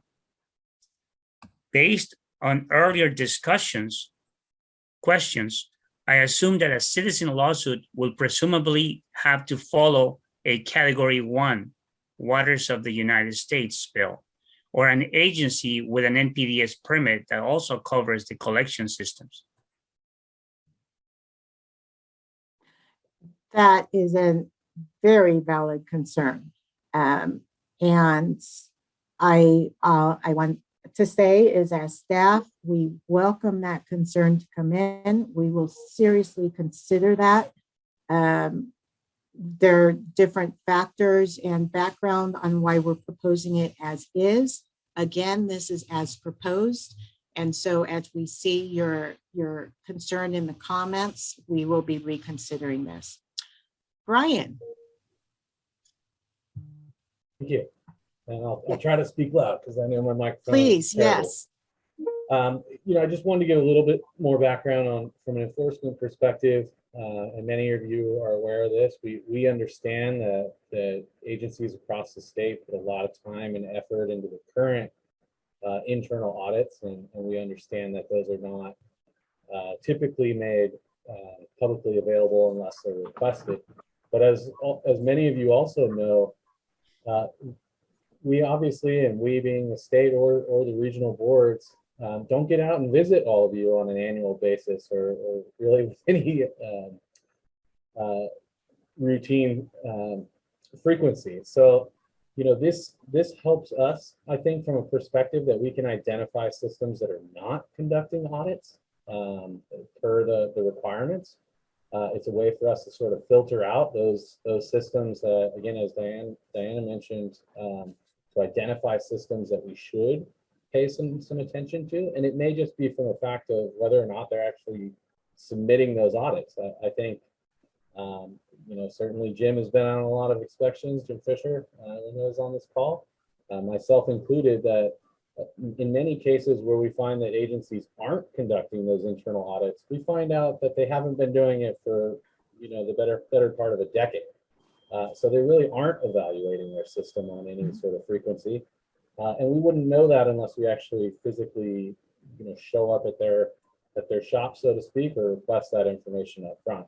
And realistically, we just can't do that for 1,100 systems without some sort of, filtering of the data that's coming into us. So I wanted to give a little perspective on what we're looking for from an enforcement aspect.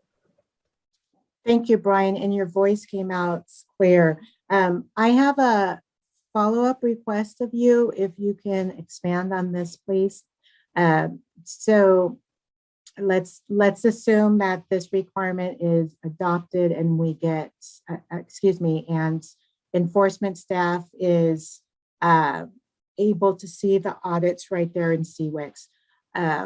What would you do if you see an audit report for an enrollee who has been having routine spills, but the audit reports may not necessarily address any reason why those spills, were occurring? Well, I think that would obviously, raise some red flags. Is that something that we're doing for every single system that's submitting these audit reports? I think that would be disingenuous for me to say that that's what we would be doing.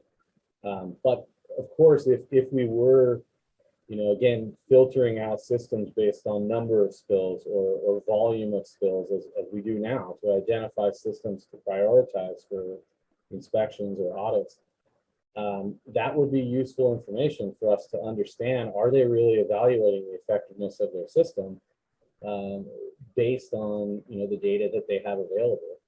And I think there's some workarounds for this that again, I think, Diana, as you mentioned, they can put into the public comment that they don't necessarily like the idea of uploading this full report. There are systems out there that currently upload it to their websites though, so apparently without any significant issues.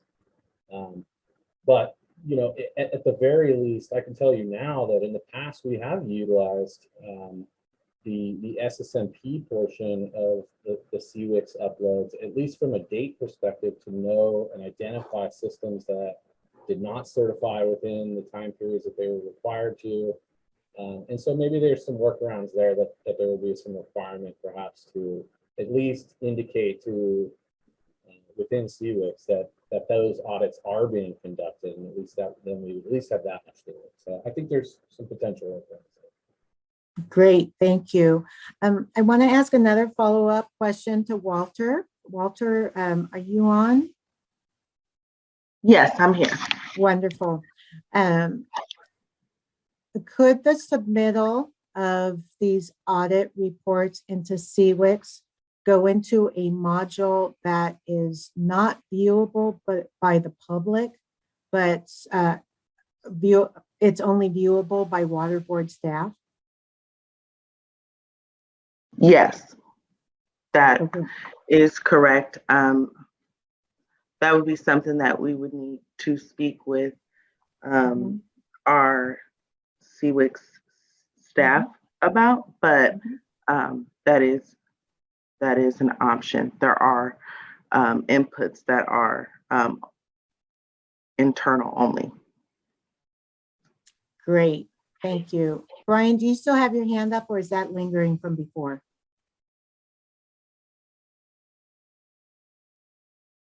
All right, I'm trying to figure out how to put it back in. Oh, it's okay. All right. I want to thank you for asking this question. We do have an electronic ability on the on controlling the accessibility of what is publicly viewed and what is not publicly viewed.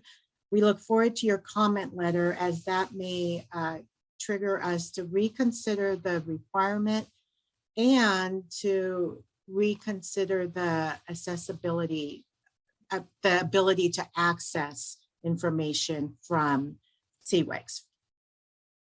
I hope we answered your question. Does anyone else from the team want to add anything?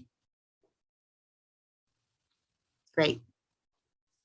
Okay, next question from Robin Morishita. Does certifying the SSMP and SSMP updates in section 5.3 mean the same as certified in section 5.9 reporting certification? In other words, if a collection system maintenance grade 2 or higher certifies the SSMP, is he or she certifying it under penalty of perjury and incurring possible significant penalties? Thank you, Robin, for that conversation. Afrooz and I were just having a recent conversation on this. Afrooz, do you want to share how you and your staff and DIT are looking to address this in CWIX? Yes, I think Robin's question is if all the certification must be done under a penalty of perjury, which the answer is yes. Section 5.9 applies to all reports submitted into CWIX, and the LRO has to do the certification under the penalty of perjury. As far as the second signature goes, we are trying to work the details with our database people and refine the details on how a second signatory can certify sewer system management plans on CWIX. Is that Does that answer your question, Robin? And Robin, as you bring that up, the certification would be somewhat more focused for that individual, where the certification in section 5.9 is for reporting for the LRO. If there is a need for a second certification for an SSMP update, that certification would target basically, to the best of my knowledge, I certify under penalty of perjury that, to the best of my expertise as a certified operator, that I am acknowledging, or I certified that this SSMP update does include the necessary operation maintenance elements per information available up to this date of certification or something like that. It would be much more targeted. But typically certifications do include the penalty of perjury clause.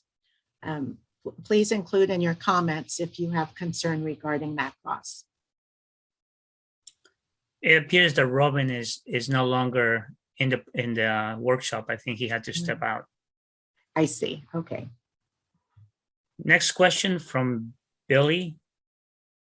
The requirement for a second certification if the LRO is not a professional engineer or grade 2 will be a hardship for smaller agencies, as many of them do not have staff with these credentials. Is there the possibility for any exceptions? Requiring smaller system staff to have this certification may be a financial hardship and or make it tough for these agencies to staff such a position. Thank you. That's a very valid concern.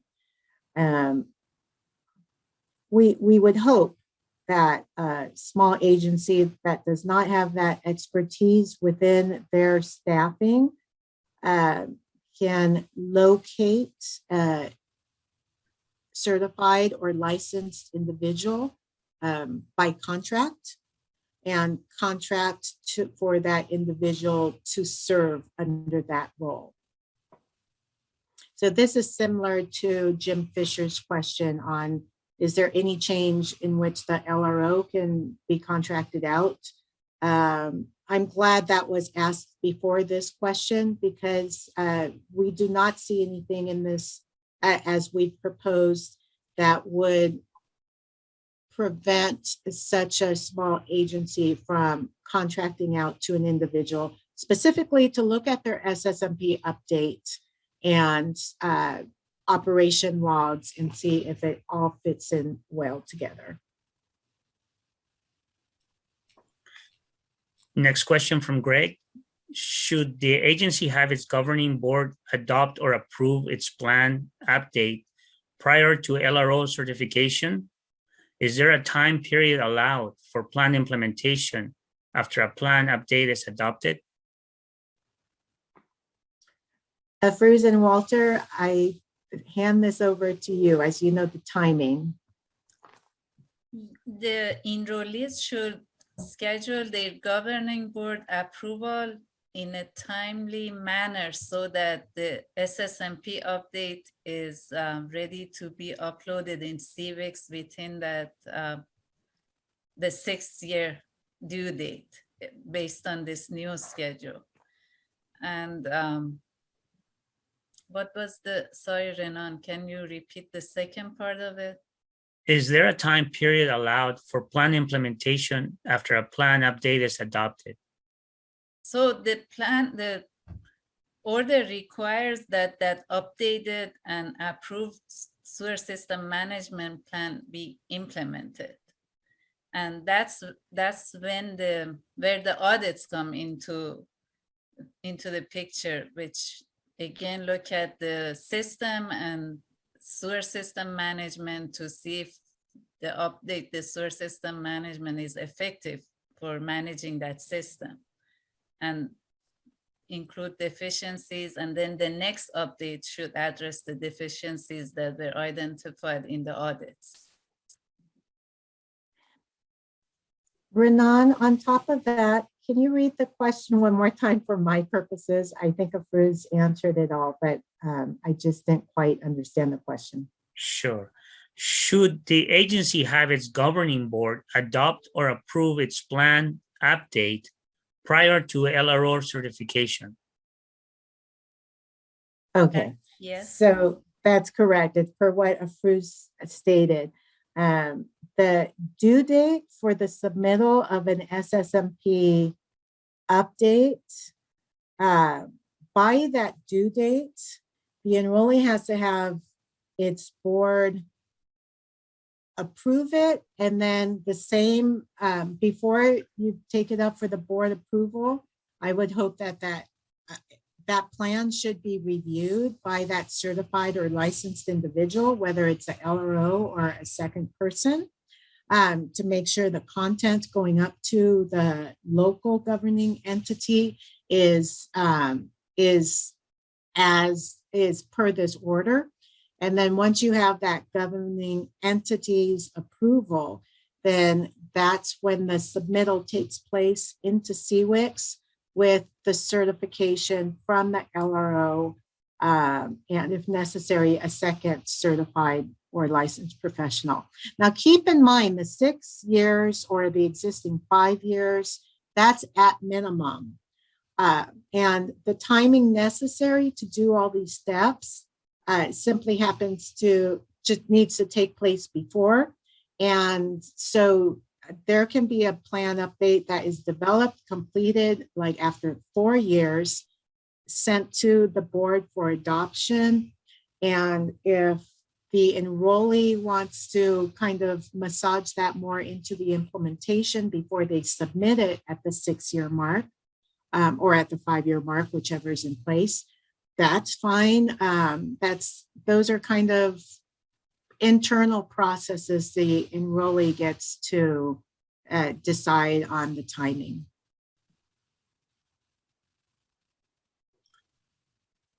Okay. I see a question from Paul.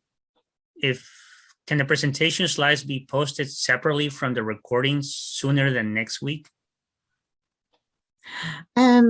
Thanks for asking that, Paul. It allows us to show what actually goes on behind the scenes. All items posted on our state water board and regional water boards websites must be in a format that is in the American Disability Act accessible format for a computer reader to be able to read it. That includes any PowerPoint slides or Excel spreadsheets that we post. And so, after we deliver this presentation, our staff will be working with our Division of Information Technology through an official request to post it. There has to be the reviews and the double checks to make sure that a computer reader can read it per the ADA requirements. So being that today's Thursday and tomorrow's Friday, we can try, but I don't foresee our entire required internal process to be completed with this posted before that. If you put in a special request to sanitarysystems@waterboards.ca.gov, we can email you a PDF, because any email documents we provide does not fall within that ADA requirement. Another question from Paul. The state recently interpreted the governing board requirement for approval of the SSMP is only necessary for significant changes to the SSMP. Does the reissue now require all SSMPs to be approved by the governing board, even if only minor changes are being made, or are minor changes just to be included in the change log? How do we decide significant changes? Thank you. And was that comment from Paul Kazi? Yes, Paul Cossey. Okay, good. So I will look to others to help me answer this, but let me just provide a little background. I think it was a couple years now. Paul Cossey came to us at the State Water Board, and Fruz and Walter filtered through the existing order and found the clause that we put through our Office of Chief Counsel to confirm that the clause stated that the SSMP update only needed to be certified by the governing board if there were significant updates. And then we learned as staff that that per the existing order with that existing requirement, that clause wasn't really read carefully, and a lot of enrollees were having their governing body approve an SSMP update regardless of whether the changes were significant or not. That had us look closer at what should the requirements be. And because we are now in the day and age that climate change, the climate change related changes are occurring so quickly relative to the 6-year update date we're proposing. And it really becomes critical for the governing board to understand the needs of the sanitary sewer systems, the resources it takes to manage it well and to prevent spills. We've removed that additional clause of only if there's significant changes. So with that, I'm going to ask Fruz to make sure that what I am saying is correct in the proposed order. You're correct, Diana. It doesn't matter what changes were made to the SSMP. All the updates must be approved by the governing entity. And Diana provided the reasoning behind that. Significant means different things to different agencies. Right. And as staff, when we considered whether we should remove that or not, we came to our conclusion that that SSMP does need to be looked at a frequency. And if the SSMP is still a robust plan to manage the system as is today or as has been experienced in the previous years, then it should go through the governing board. There should be that recognition by the governing board.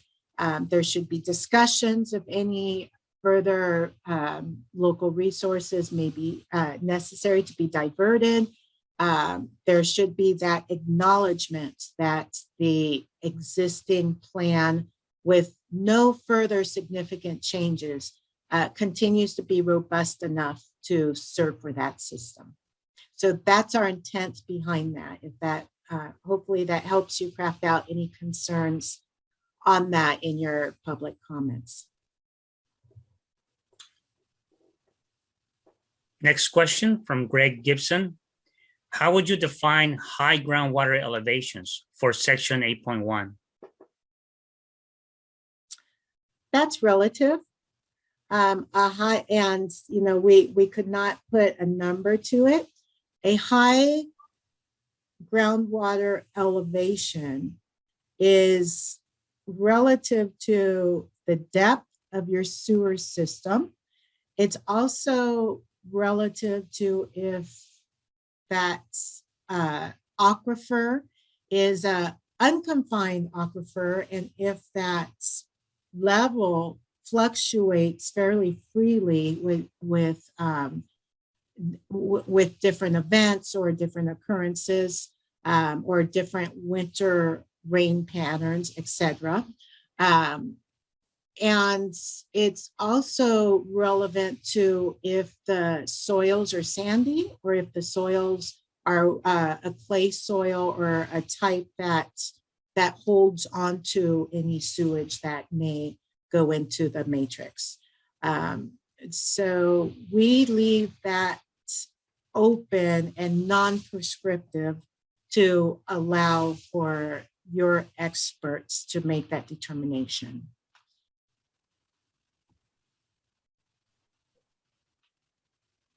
I don't see any additional questions. Okay. Steve, how about if we, Afruz and Steve, should we go to the next steps just to allow folks time to add more questions if there's any additional questions? The next steps or the next session? Oh, I'm sorry, the next steps, which is the next session. Yeah, there's Did two I more cover questions. myself up there? Yeah, I think we're good on time to do that. I think what we'll do is, yeah, we'll start session 6. Just give me 1 second. I'm going to pull it right back up. All right. Yeah, if there's no more questions for session 5, I turn it back to Afruz for session 6 here. Thanks, Steve. Yeah. Okay, going on to session 6. In this session, I will go through notification, monitoring, reporting, and record keeping requirements in the attachment E1. I will focus on explaining major changes, but if you have any questions on any area that I haven't covered, please go ahead and type your question in the chat. Next slide, please.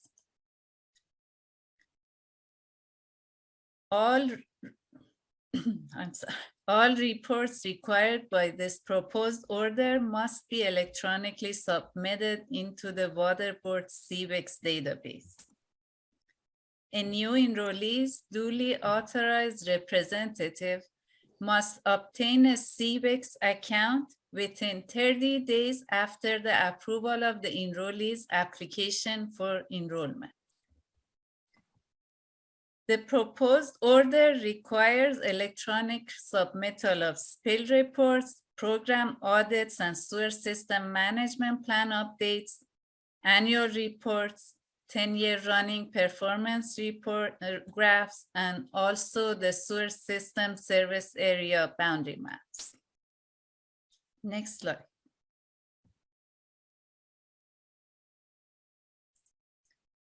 This slide shows the requirement for reporting sewer system management plans. We talked a lot about this during our discussion of session 5, but I will go over it again. All sewer system management plans and updates must be approved by the agency's local governing entity. The legally responsible official must then certify and upload the plan into CVEX. If the electronic document is too large to be uploaded into the CVEX, the enrollee must provide a link to their sewer system management plan on their website into CVEX. During the time period between plan updates, the enrollee shall continuously document changes to its sewer system management plan, or not the plan, the system, the sewer system as a whole, in a change log and attach it to the sewer system management plan. Next slide, please. The proposed order requires that at a minimum, the enrollee updates its sewer system management plan every 6 years after its plan update due date. As you can see on this slide, for an existing enrollee under the 2006 order, the 6-year sewer system management plan update period starts on the due date of their last plan update. New enrollees are required to submit their initial local board approved and certified sewer system management plan into CVEX within 12 months of their notice of applicability date, which is their approval date of their application. Next slide, please. This slide goes over spill categories. The purpose of categorizing spills is to assist state water board and regional water board staff, evaluate the threat of a sewage spill, and evaluate necessary actions required to be taken based on that threat. This order defines a Category 1 spill as any volume of sewage from a sanitary sewer system discharged to a water of the United States, either directly or through a drainage conveyance system that discharges to a water of the United States. This will be a violation of the Clean Water Act. A Category 2 spill is a spill of 1,000 gallons or greater that's not a Category 1 spill. A Category 3 spill is a spill of 50 gallons to 999 gallons that is not a Category 1 spill. In this proposed order, we have added a Category 4 for spills of less than 50 gallons that are not a Category 1 spill. I will go over this in the next slide, but the main reason for this is to incentivize for reduced reporting. Next slide, please. An enrollee may qualify for system-specific reduced reporting of spills less than 50 gallons if the enrollee certifies that for 5 consecutive years, the system had no more than 2 spills per 100 miles of system per year. Also, the total volume of each individual spill did not exceed 1,000 gallons, and the agency did not have any sewage spills into waters of the United States, meaning no Category 1 spills. In addition to that, at least 50% of the enrollees' operation and maintenance staff should be certified operators. Next slide, please. This slide shows the proposed change to the notification requirements. The 2006 order requires notification of the Office of Emergency Services within 2 hours of becoming aware of a spill greater than or equal to 1,000 gallons that results in a discharge to a surface water or spilled in a location where it will probably be discharged to a surface water.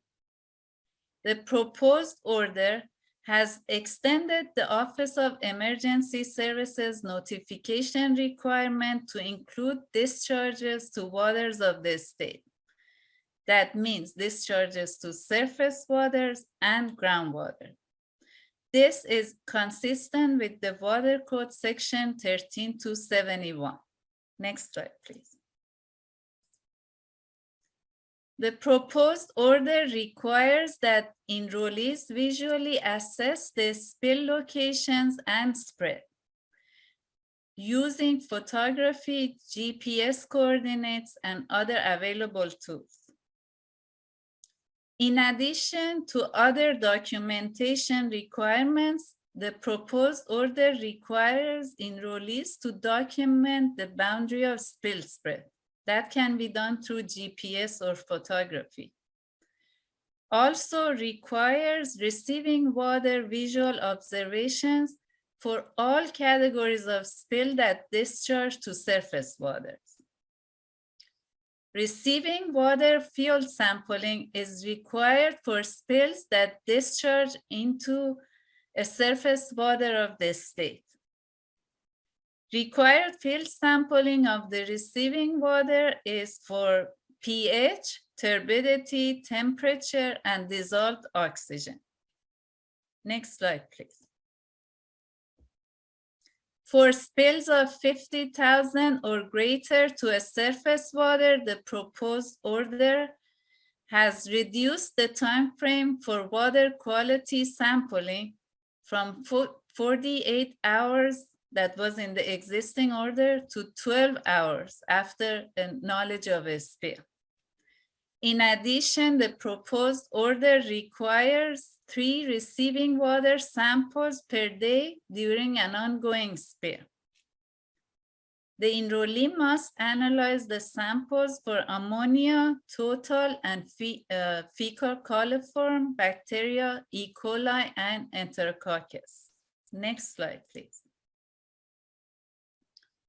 In the proposed order, the previously called collection system questionnaire has been renamed to the annual report to be consistent with other Water Board's waste discharge requirements order.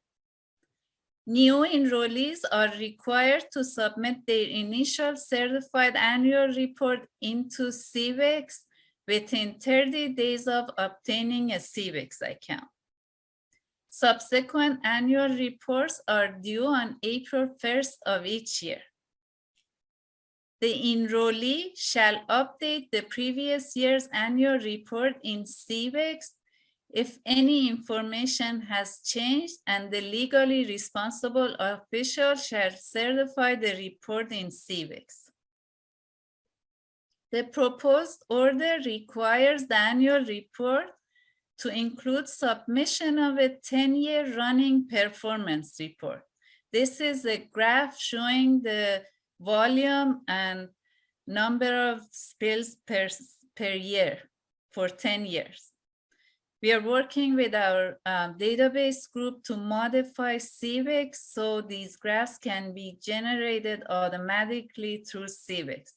But still, the enrollee has to attach the graph to the annual report. Next slide, please. Okay, time for answering questions on session 6, notification, monitoring, and reporting requirements. Renan, will you please read the question? I don't see any questions at the moment. We can take a break now, and if anybody remembers to ask something, they can put it in the chat during the break. Yeah, I think that's a great idea, Bruce. I'm sure everyone could use a break. We only have one session left, which is quite short. So I think it's a good time. We'll take a 10-minute break. We'll return at 2:20, and then you can insert any questions you may have. If there are no questions, we'll move on to the next session. See everyone at 2:20. Thank you.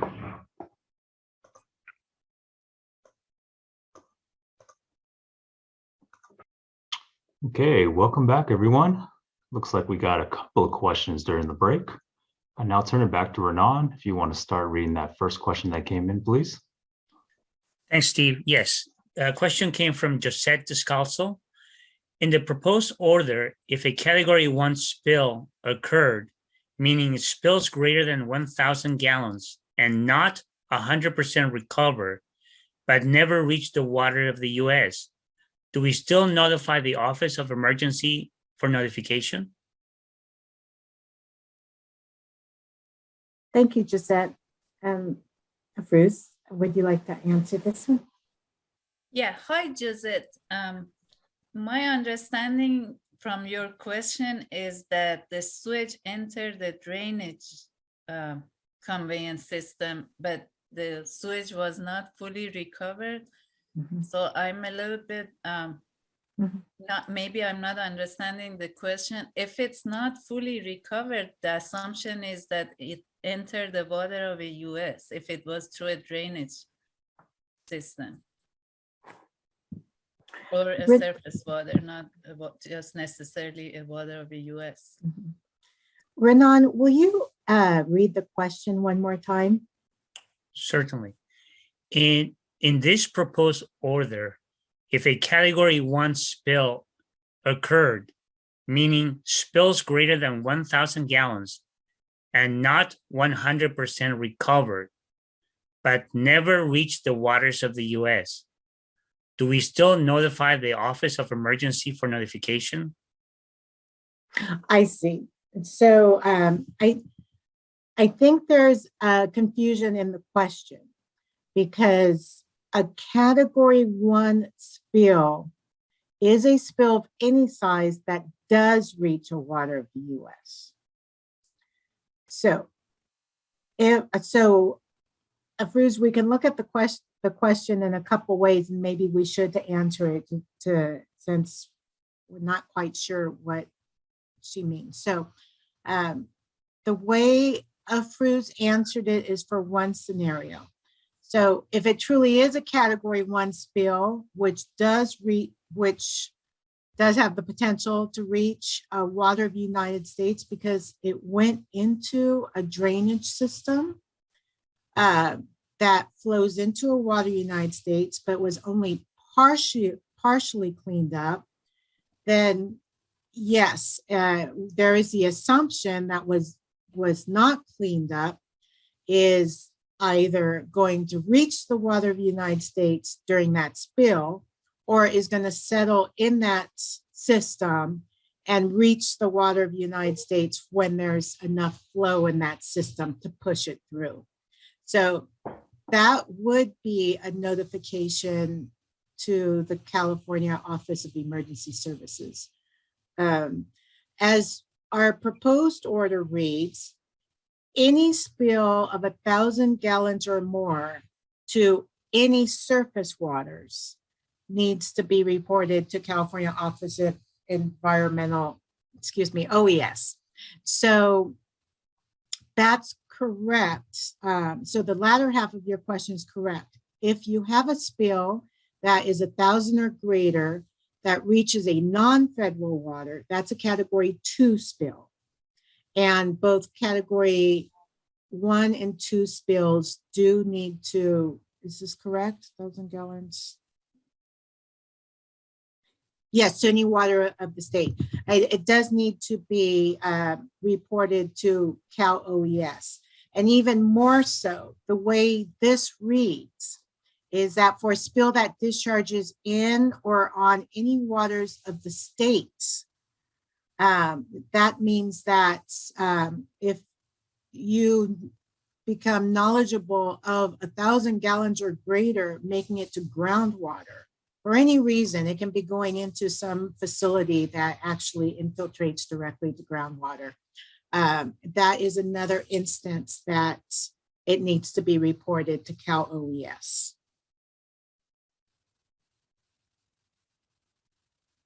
And is that how you read it also, Bruce? Yes. Good. Diana? Yes, please. I got back a little late from the break, but it sounds like the question is if they have a spill greater than 1,000 and recover something less than 100%, but let's say they recover 950 gallons and there's 50 gallons remaining in the, it was the question to a storm drain or something? Not necessarily, it could be anywhere, right?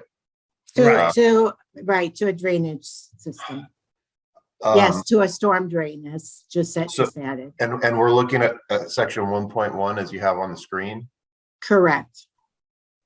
Now, my understanding there was that this is for spills of 1,000 gallons or greater. Correct. To waters of the state, which could be groundwater. That was your intent? To waters of the state, yes, Okay. Because 1,000 gallons of sewage to a water of the state has potentially a large impact to a drinking water source or a source of water that's pumped up for irrigation. Sure. What I'm not sure of is if that would trigger our 1.1 reporting requirement. If less than to groundwater. Well, if we know that less than 1,000, only less than 1,000 will be discharged to surface or groundwater, because let's say they've cleaned up 950 gallons. Do they still have to report to OES? And that is probably, knowing Gisette, what she's getting at. I think that's what she's getting at, and I'm not sure we're all seeing it the same way. What do you think?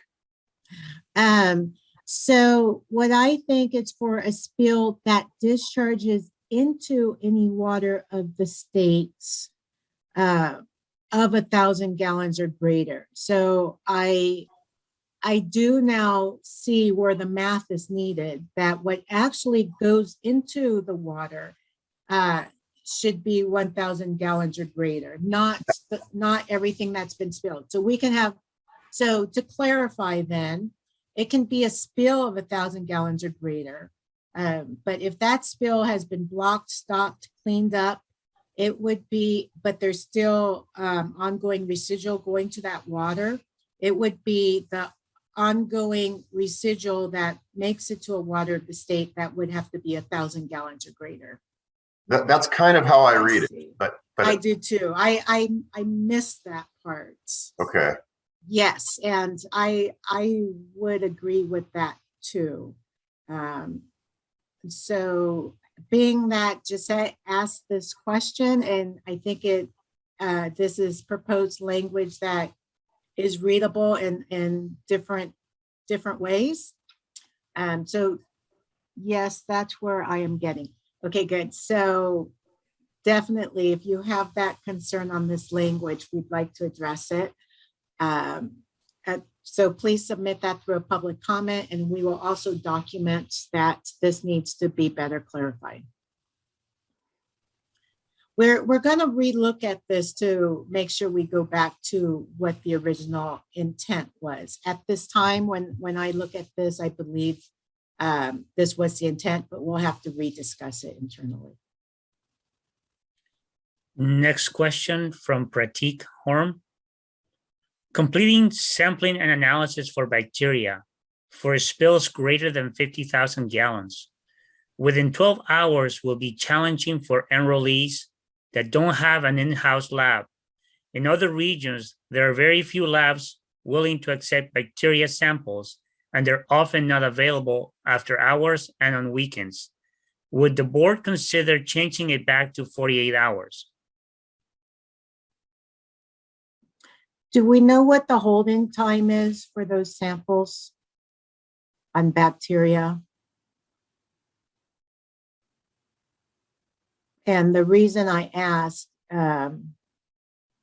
is because, yes, this says the enrollee shall conduct the following: receiving water quality sampling and analysis as soon as possible, but no later than 12 hours.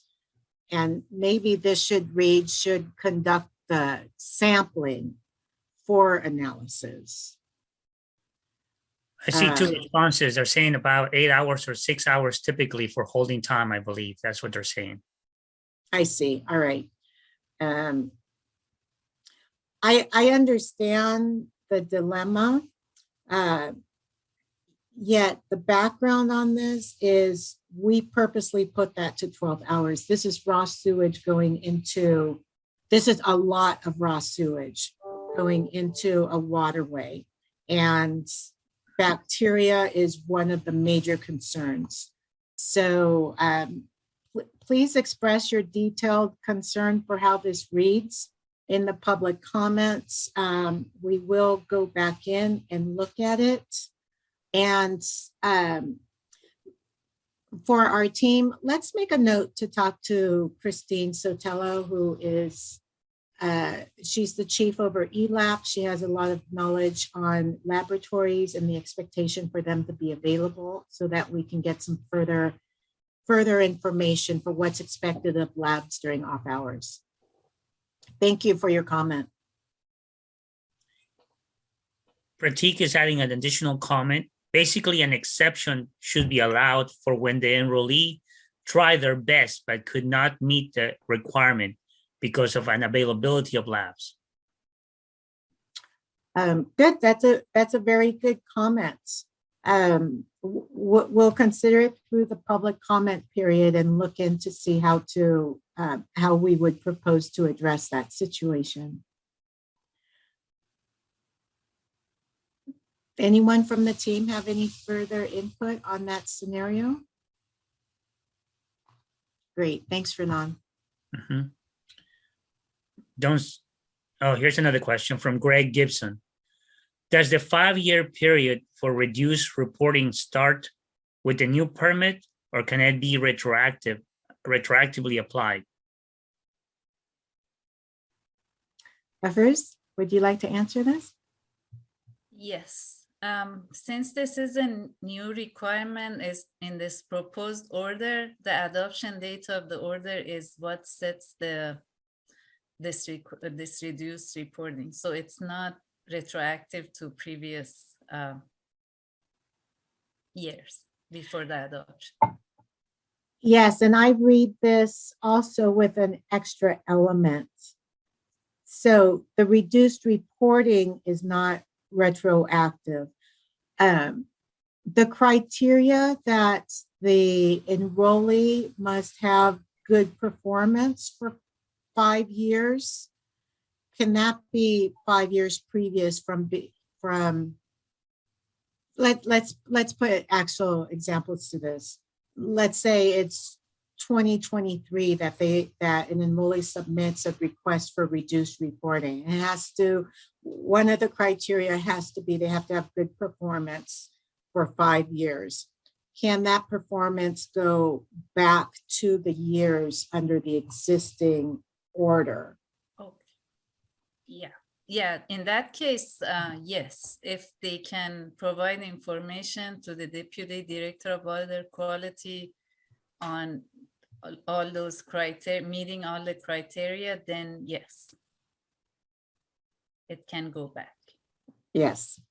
So that criteria of 5 years of, oh, I'm sorry, go ahead. I misunderstood the question. Well, I heard it differently too.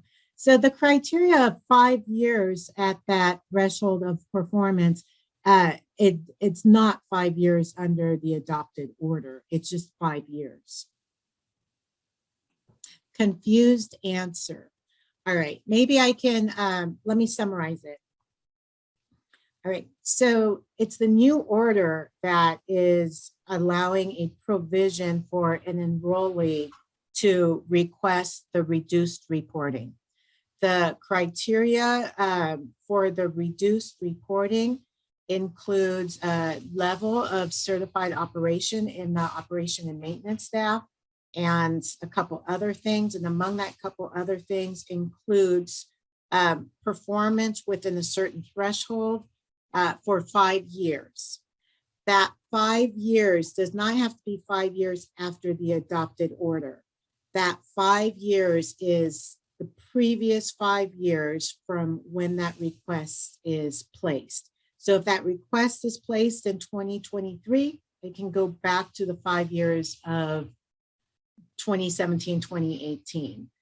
If it's placed in 2027, it's the 5 years from 2022 to 2027. I hope that's clear. Yes, this can claw back to 2017.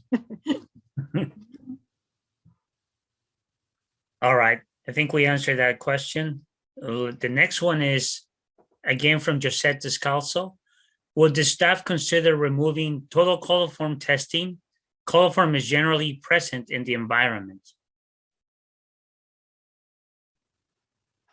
And Josette, I remember you are a lab manager. You're very versed in laboratory analysis.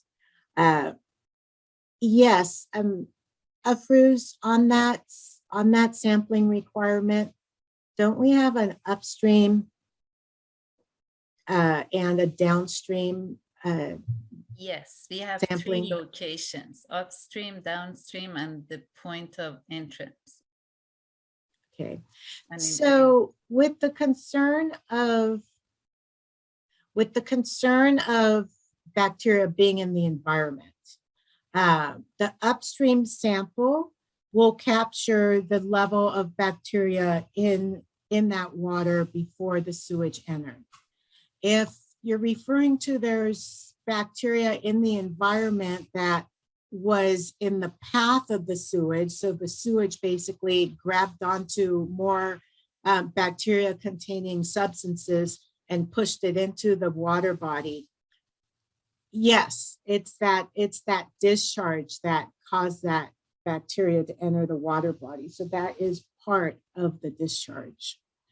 And then we ask for a downstream sample so we can see how the magnitude of the flow in the water body has potentially diluted the sewage spill.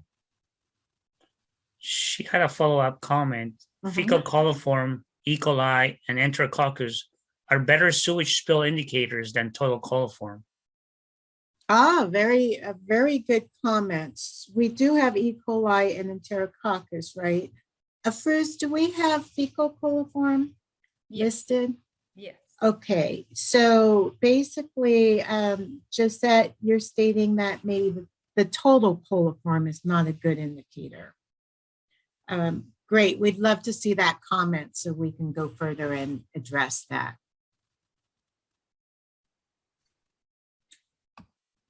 I don't see any new questions. Thank you. All right, sounds good. Thanks, everybody. With that, we'll conclude session 6 questions, and I'm going to pass it back to Bruce to guide us through our last session of the day. Bruce? Thanks, Steve. This last session is an overview of the new requirement in the proposed order for submittal of an electronic sewer service area boundary map. Next slide, please. The reason for requiring service area boundary maps is for the water boards to have information of areas not served by sewer systems. This may be for any future septic to sewer consolidation regulations, and also to address regulations that affect both drinking water agencies and sanitation agencies. Next slide, please. The proposed order requires enrollees to submit into CVIX an electronic map of their sewer service area. This will be for each sewer system that enrollee owns or operates. For existing enrollees, the due date is within 12 months of the effective date of the general order. For new enrollees, the due date is within 12 months from the approval of their application for enrollment.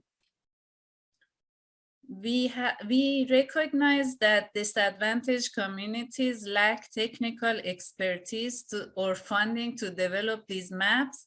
So we have provided an email address on the proposed order for disadvantaged agencies to contact State Water Board staff and request assistance. Then our staff will put them in contact with appropriate either regional board staff or other agencies and associations that can assist them with developing these maps. And that concludes my presentation on these maps. That was a short session. Please go ahead and type your questions.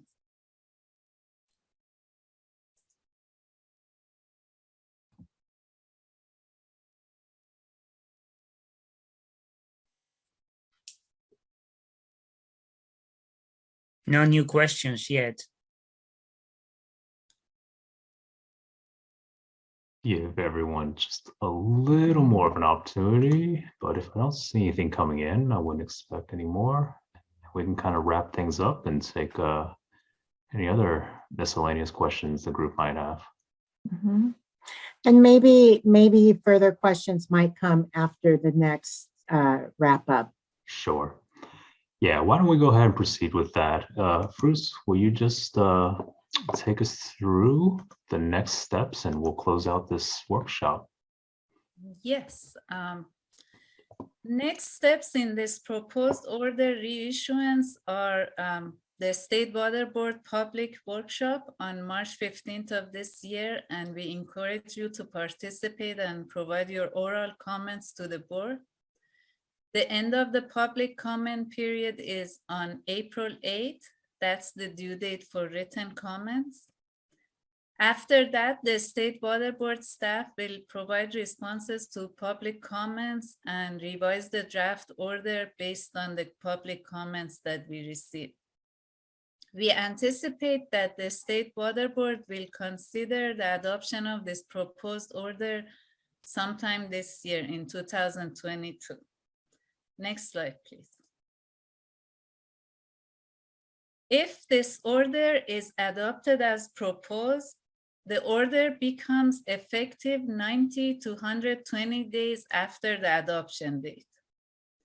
Staff will modify CBEX to accommodate new requirements as proposed in this order. Existing enrollees will need to certify in CBEX for continuation of the regulatory coverage within 60 days prior to the effective date of the order. And new audits and sewer system management plans will be due per the schedule in the new order. This concludes my presentation, and I want to thank all of you for participating and having great discussion. Yes, thank you, Afruz. We'll open it up to everyone to see if you have any questions about the next steps or any other miscellaneous questions. And we'll give you a little bit of time to put those in the chat. In the meantime, Steve, Yes. I would like to address the March 15th board workshop. Yes, please, Diana. Sure. So throughout March, the board is continuing to hold a completely virtual board meetings. So the March 15th board workshop is virtual per the Zoom information on the public notice. There will be a time as this year progresses. I think I previously heard April, but I'm not sure if that date has stuck. So I will say this in general. As the year progresses, the board meetings will be hybrid to where staff and board members will be, or at least board meeting supporting members will be at the Cal EPA building in person. And the board meeting and all the agenda items can be attended and addressed either in person at the Cal EPA building or virtually through the Zoom meeting information on the applicable public notice.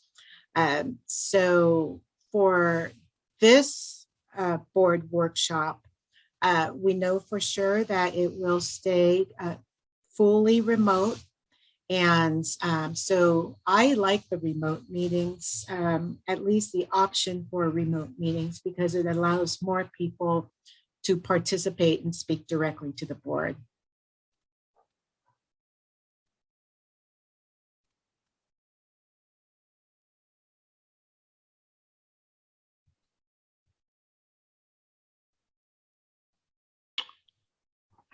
Okay, Renan, were there any other questions? I don't have the chat box pulled up.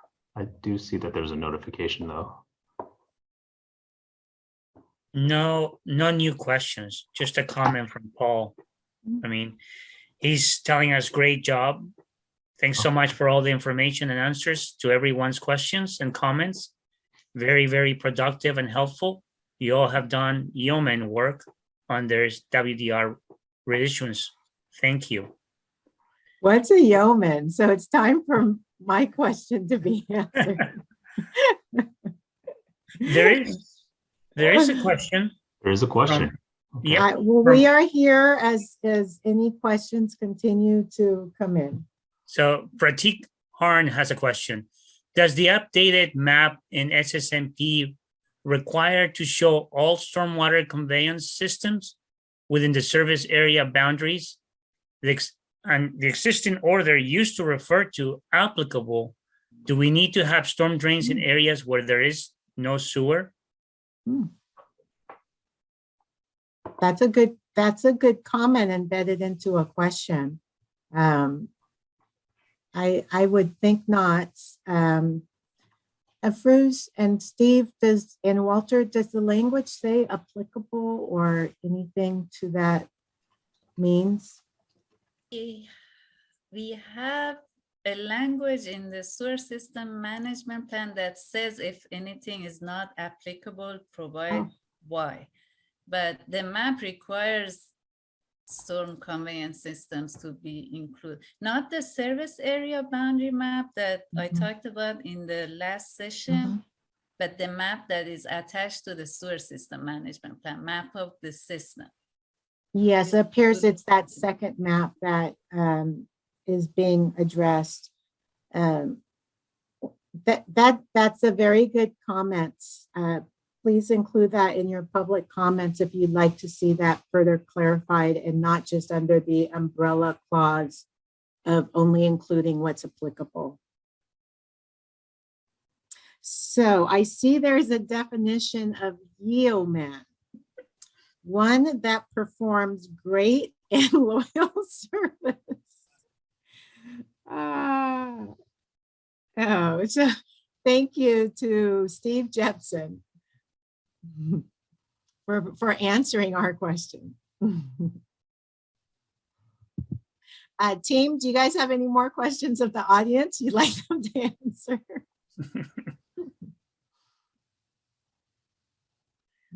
Okay, back to being serious. Renan, any more questions or do we hand this back to Steve? Yeah, back to Steve. No more questions. Yeah, I don't think I see any anymore. But yeah, thank you everyone for your participation today and sticking with us through the long hours. We really appreciate it. During this workshop, it's really important to the process of the proposed sanitary sewer systems reissuance. And we really just can't thank you enough for taking the time to join us today. And if you were here yesterday, join us yesterday too. Again, if you're aware of any other interested parties that are not subscribed to our statewide email system, please pass the information along shown on the screen. That's how we'll be primarily communicating future updates through the email system and our website. Once again, the recordings, both yesterday and today, will be posted on the website in addition to the slides, and we'll work as quickly as we can to get those up. Thank you very much again. Enjoy the rest of your day. Bye-bye. Facilitating. Bye-bye. Thank you, everyone. Bye.